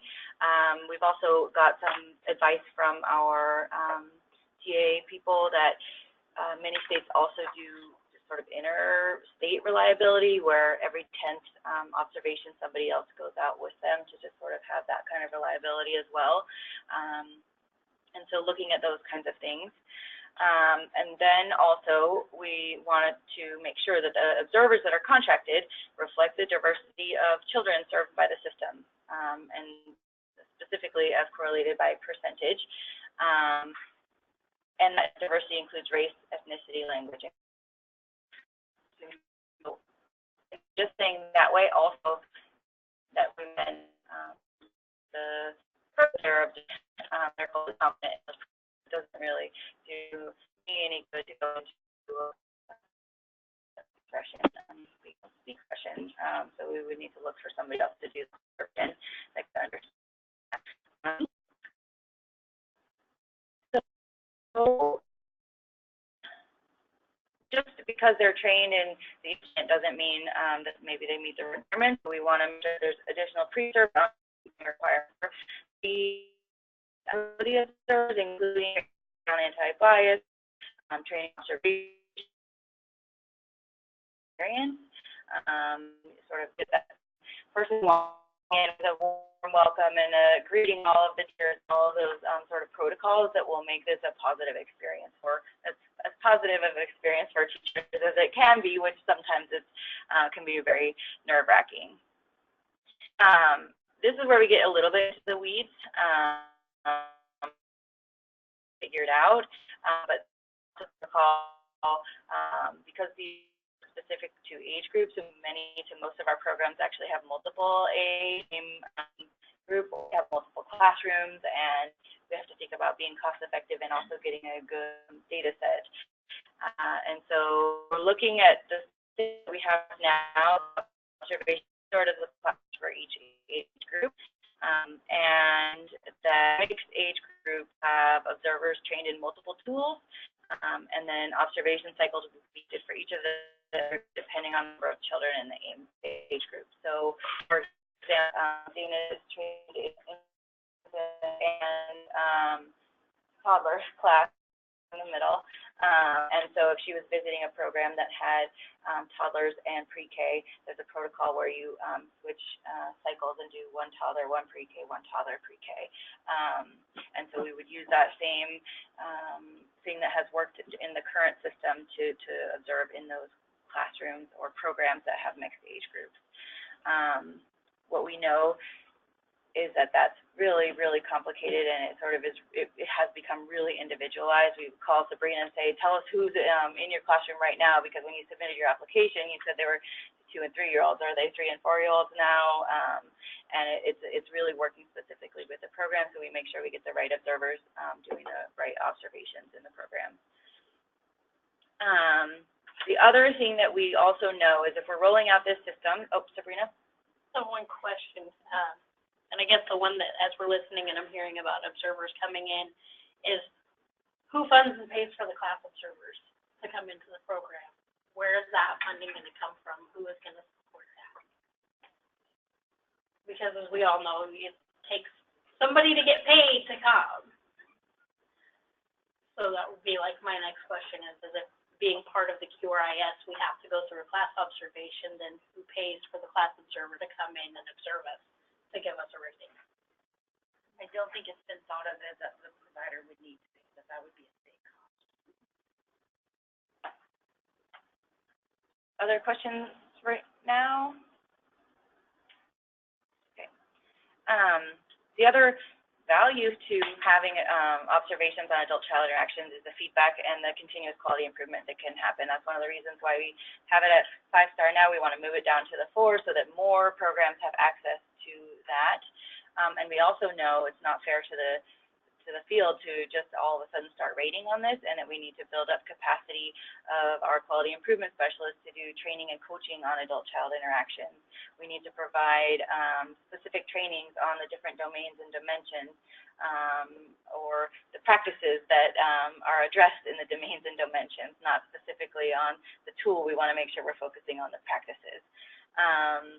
We want to also, we currently, programs that get observations get written feedback with strengths and areas for opportunity. That's something that we would continue so that they get not just their score, but that specific feedback for that specific classroom that teacher or directors and teachers can use and providers. And encouragement that quality improvement specialists would have access to that as well so that they can sort of hone their coaching and technical assistance into what the programs actually need.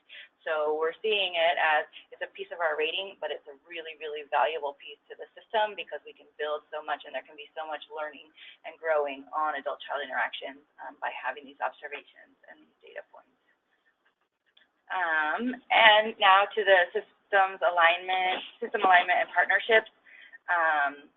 As we have worked to do as much as possible, redundancies in systems is not what we're trying to do, and it is a stress on people to have multiple observers coming in, and it doesn't make any sense. And so I think what we'll start doing is finding out who's already getting observations for what purpose and by who, and making sure that as we align as much as possible with those so that those scores can be easily just accepted and taken, which right now,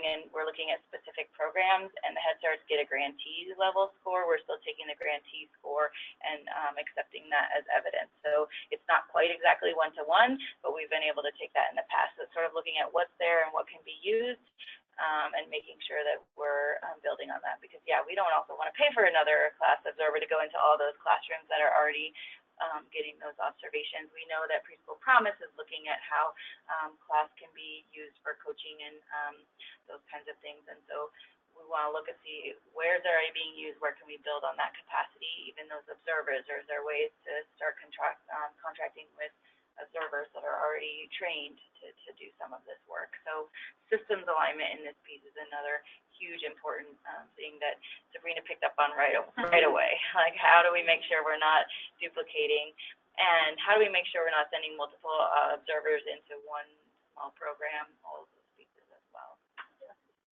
So by using another an observer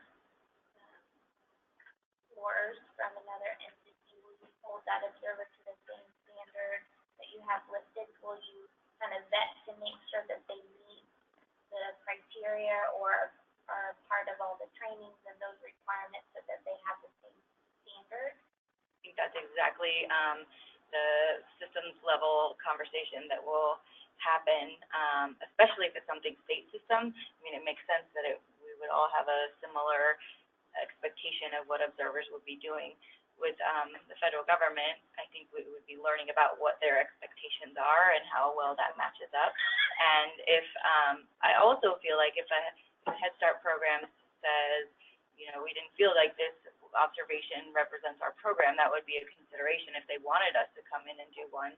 I think that's a conversation that we could have as well. But good point for when we start talking about systems alignment. Yeah. So this is Pam.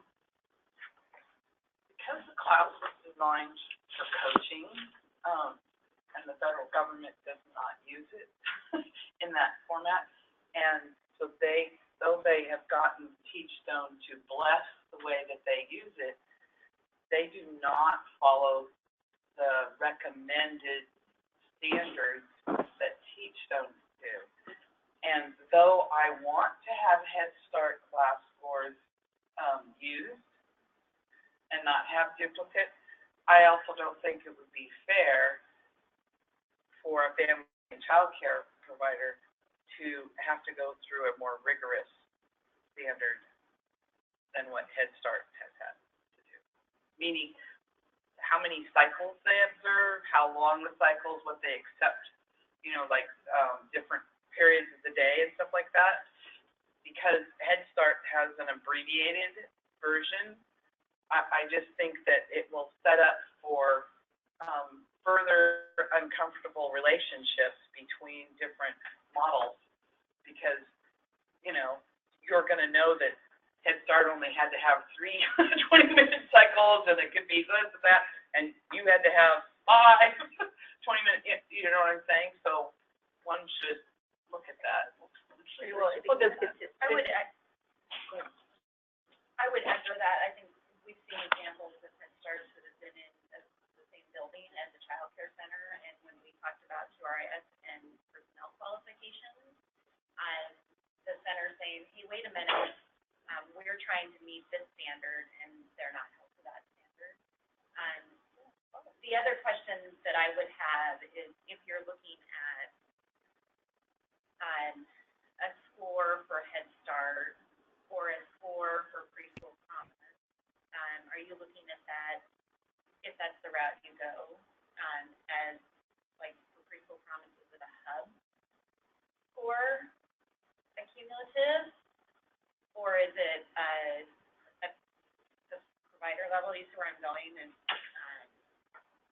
this is Shauna, and I just want to jump in because I think this is all really good information and thoughts, but that is slightly more granular than what this work group is going to be looking at, and that is more that there will be a systems alignment work group that works with Head Start and that works with Preschool Promise and that works with other entities, and there's a lot of things to consider. We could spend all day going into, well, there's not a class for infant toddlers in Head Start, so and they're 5 years, we need a lot more frequently.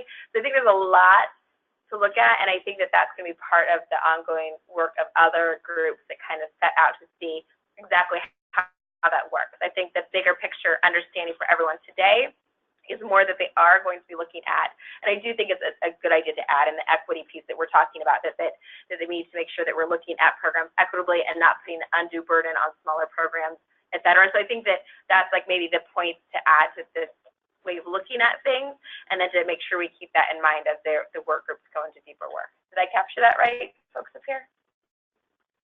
This Autumn, I think the current way, because I had my observation a couple of years ago with Gary, and the way that, however, he did it was fine for our program. In child care, looking at what's already in place, I think is good, because I feel it really worked. You know, that he came in, he observed, and then he, gave me all my feedback, and it worked. We were both really comfortable with it. So I think looking at what's already in place for the smaller entities and be changing it when it's already worked. Susan? I'm very concerned about the ongoing cost of these two. I don't know anything about the cost of class. $5 YPQ to get the additional training, and then you have annual. They're very specific who can deliver the training, and the cost of things is something really important to consider in our resource scarce environment. And the amount of training that has to go into these people that do these observations. So I just want to voice that concern. I know that's stuff that we're not going to work out in this room. Hold on, I got more. I was waiting my turn. I'm also, these are both good tools. They're both valuable tools. But a tool is only as good as what you get out of it. And I would really like to see we talked about this other document showing progress from tier to tier, that in 5-star, you should have to show that you learned something from your observation, whatever the tool that it gets decided to use. And this is the only place in Sparc that I've seen we're saying you have to use this tool. And I just want to make that noted too, where everywhere else we're kind of talking about, here's some tools and here's how they'd be potentially supported by the early learning division that we've vetted them, and you can use this. But here you're kind of saying, use these. So I just wanted to pull that out too. Systems alignment. You've got lots of early learning people listed out there. Oregon 21st Century Programs for after school is a statewide system that should be included.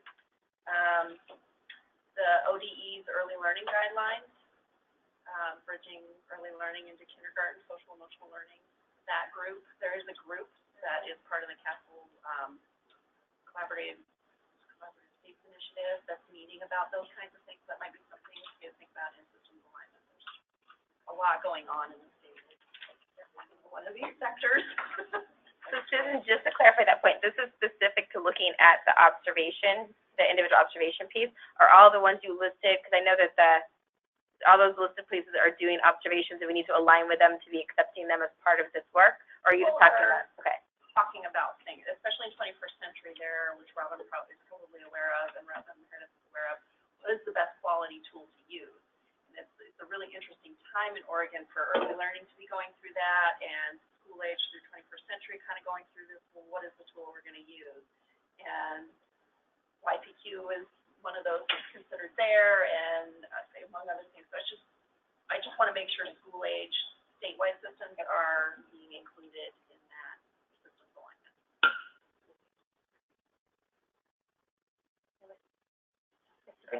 So I just kind of want to lay my opinion kind of class out there and why I'm not really supportive of it is because I've done a lot of research on class and I've watched our program go through class observations, and my own perspective of it is it's a very perception-based opinion.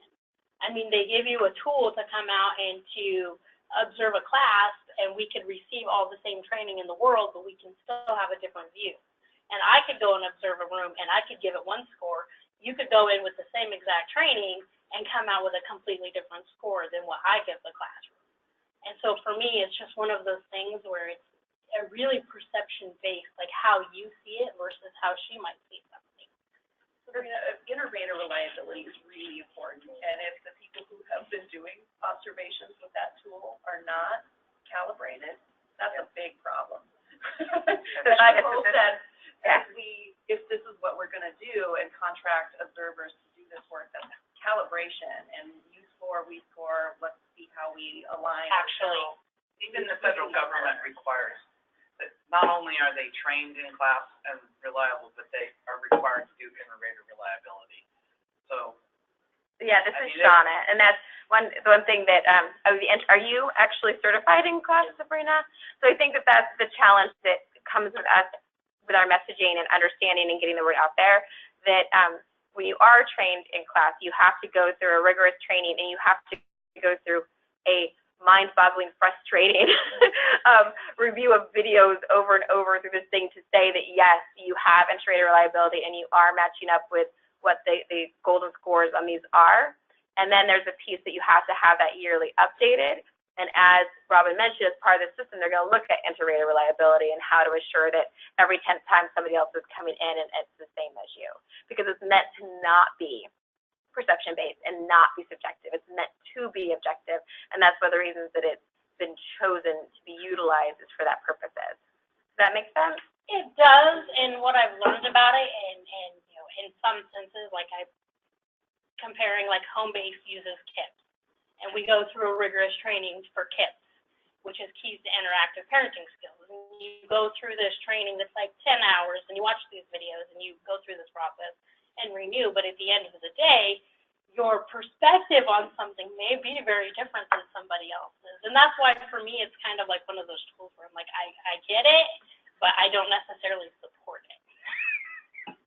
Because regardless of going through the same training, we could sit in the same training all day long and have the same exact information provided, but we have two very different thinking minds.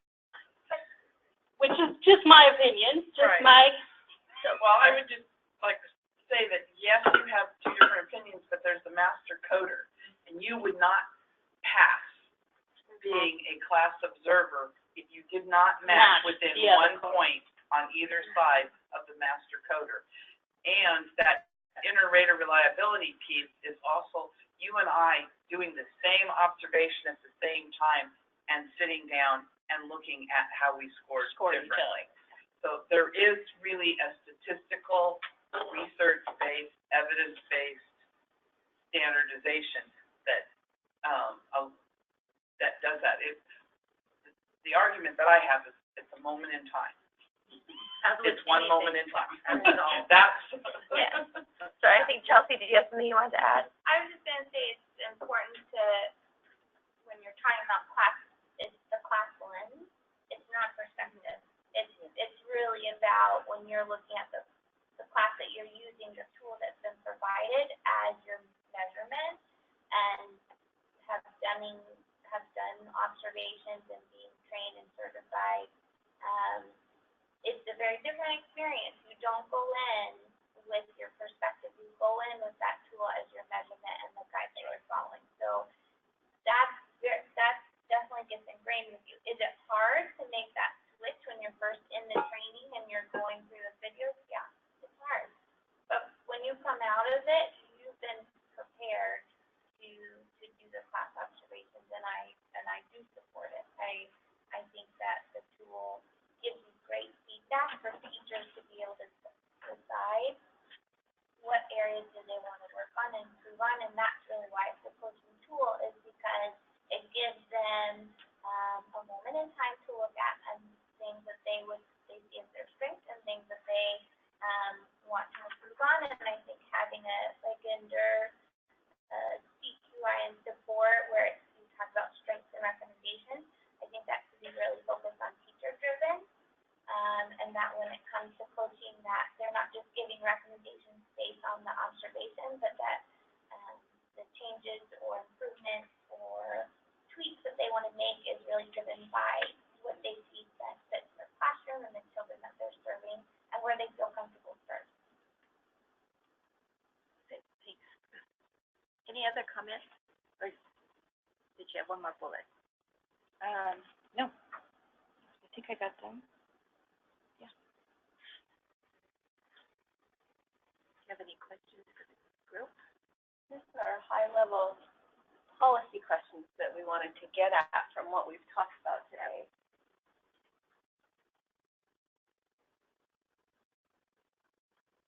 Are these tools in other languages? Well, that's a great question, and something, Shauna, can you say it so well, and you know it very well how, yes, can you address that? Yes. So this is Shauna. And with the class tool, it is available in Spanish.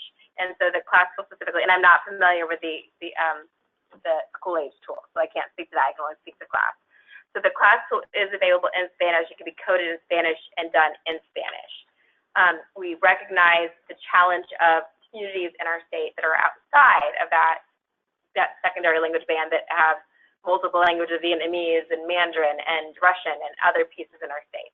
So the thoughts, and more work will be done around this, is really that taking into the lens that when you do a class observation, that you need to be doing it with an observer who speaks the language and is culturally responsive to the majority of the children that are in that classroom. So if you do have a classroom that's primarily Russian speaking, then we have somebody who speaks Russian,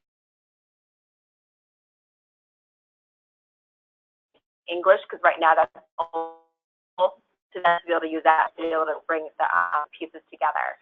And so that is the thought with before that would be part of the plan that we would do that. And when there's languages other than predominant languages we're familiar with, like maybe we don't have anyone in Somali that's class trained that's bilingual in both languages and fluent and comfortable to be utilizing this.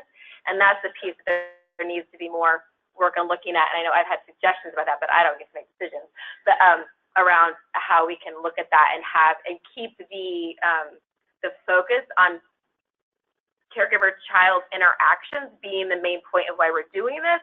And so as we look at how to support those programs and integrate things, that we're looking at that as the key and understand we don't have a tool that can adequately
15 seconds.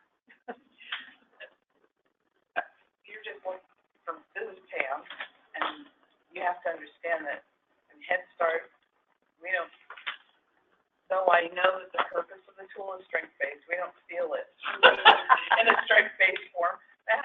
So I almost have to trust that you guys are going to present it in the strength-based thing, because I don't personally experience it that way. If you came into one of my classrooms and you're like, I'm coming to do a class observation on you, they are all going to shut down because in their heads, it's funding. Anytime a accountability tool or quality tool is based on funding or compliance or those kind of things, it's just negative connotation. Head Start is used as a hammer. It really is. It is. It's a hammer instead of a, So this is done, but it sounds like in Autumn's experience, that wasn't the feeling, because there's not that. It's more of a, and I think if our system is that it's not this or that, it's the hybrid, there's other ways, that creates, because it's, in this system, it's not a camera. Right. it's an environment. This is Autumn. Before I express, I'm concerned about the providers, because it's always there's 5-star, or if it's a 4-star, I'm concerned the providers don't want to embrace it. Yeah. So that they won't go higher because they don't want to embrace it. Yeah. Because it's not that it's a hammer, but it's somebody in this program that a lot of providers have not had that experience. Whether positive or negative, they just don't want to welcome it. That's my only concern about You get different reactions from people. I mean, even as a ed coordinator, sorry, this is Sabrina, going into a classroom and sitting down and saying, today I'm going to do an editor's observation on my own classroom, your staff may act very different, or they may hiccup, or their behaviors may not be what they typically are because they know that they're kind of under this process. And so So this is Lisa, and we don't use class in our program. However, we do have tools that we use, and so I think to me it's about how it's presented. If it's presented as you're using this as a coaching tool, that's very different than it's a different feel than coming down as a hammer. So I think it has to be used as a coaching tool. That's what we do with our staff. It's still a little tense sometimes, right? But I think it's about the delivery and what you're meaning to use with this tool. And it's really about coaching, how to improve your practice, so when it's presented that way, I think it has a very different, can have a different feel. Yeah. This is done, and it actually, I mean, if I could kind of paraphrase, I think the comments are more about any observation tool, and not specific. So I think that's just an important thing to distinguish in the conversation. And I have got to be on a call at noon. So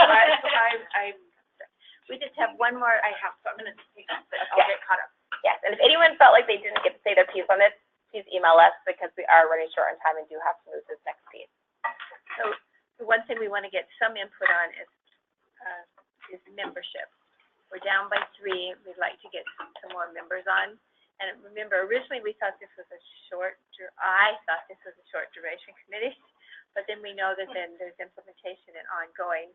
Maybe they aren't 3-hour meetings, and they aren't always in person, but we will still continue with some work afterwards. So we still want to infuse more people back onto the committee. And so we would like to be able to have some diversity within that, not only of expertise, but of cultural diversity as well. Yes, so ideas or? Well, just to jog everyone's memory, that we had the sectors that were brought into this work group. Our child care providers from diverse settings have participated in Sparc through RAS, and there's 4 seats, and we have all those still. Head Start providers, 2 seats, we have those still. Culturally specific community-based organizations serving focused populations, there's 3 seats, which we have 4, and we have all of those still. And then the next one is the quality improvement specialist, and that's one where we had 5 seats, and 3 of the 5 are gone from that category. So we've lost the majority of folks in the quality improvement specialist category. And then early childhood researcher, which we still have, and the early learning council members, which we still have. So as you're thinking and looking about this, if we need to fill out the QAS, if we need to look beyond to other things that we need to focus on with this, and ideas about groups and communities we're not touching that we should prioritize, and that type of thing.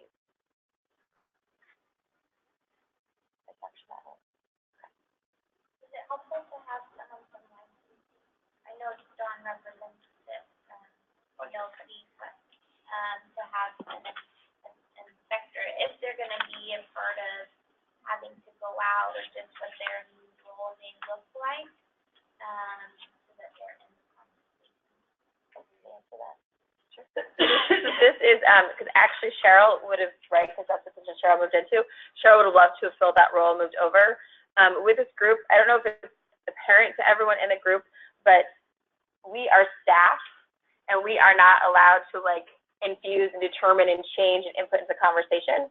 And so the licensing specialist is employed by the ELD, and we're trying to keep that as this voice, and we want this voice to be what we hear in this group. So it's a great idea, but that's the reason why, because that conflict of interest piece in trying to hold this group to be that voice, that wouldn't be included. But very good idea. They are on work groups, though, at the implementation level. So I wonder about adding a parent. that thought had come up even originally. Yeah. I wonder about adding early childhood faculty.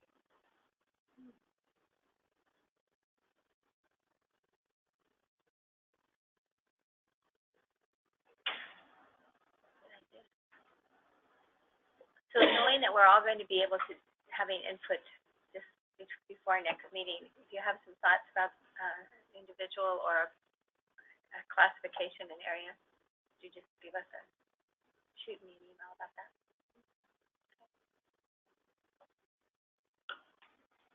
Any other thoughts for the day? Can you just recap real quickly about what the next steps are in terms of the committee and the meeting and what's happening in between? Sure. So this is Shauna again. And so the plan is that you guys will be receiving an updated copy of what is called the Domains and Standards Framework currently. The top-level document we'll be providing to the ELC and will be codified in regulations. That will be sent out to you guys at the beginning of October, and you will have approximately 3 days to give input and feedback, to send that information back to us. So then there will be a version that comes out a week before our next meeting in October that is more solidified and solid and hopefully properly integrates all the feedback so that we are in a place to move that forward, because we've been able to give like some feedback before it came through. I'll be sending you an email the next week giving you the exact dates you should be expecting to receive that and have a window of time to review that. Our next meeting was going to be virtual. However, because this is really important, we are going to do the next meeting in person here again, and I'll make sure folks that aren't here get that clear message. That it is October 15th in person. And then October 15th? October 15th. That's a Sunday. We're going October 20th. Sorry. 20th? I said the 15th. You said the 15th earlier, so I had that in my head. The 20th. Oh, so it might not be the very 1st of October then, if we had till the 20th. So, but we'll let you guys know the exact date. Okay. I just want to let you know that I won't be here for the 20th. And also, my PS to that is to remember that this is the document. So we need to kind of stand by it. Okay. Definitely give your feedback in advance if you will not be here. So any other? For the one in November, that's the COSA conference, and I didn't know if that is a huge issue for those that may be attending. That'll be a great thing. I might actually send out in my email when I'm sending this, I'll just ask people who will be attending COSA and get a feel for the November meeting and each Right now, I bet you. Oh, really? So we have Pam, we have Chelsea, Mina, Lisa. Okay. Eva. Anyone on the phone? COSA? Yeah.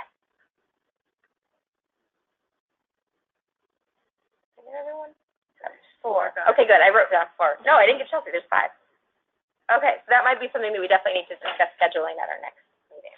That was very useful. Thank you for bringing that up. Okay, well, thank you again for your time and your great input. Making it much richer. Everybody. We made it to Friday. Yeah, I know. And actually, Susan, would you stick your name on your tag and give it to me so we can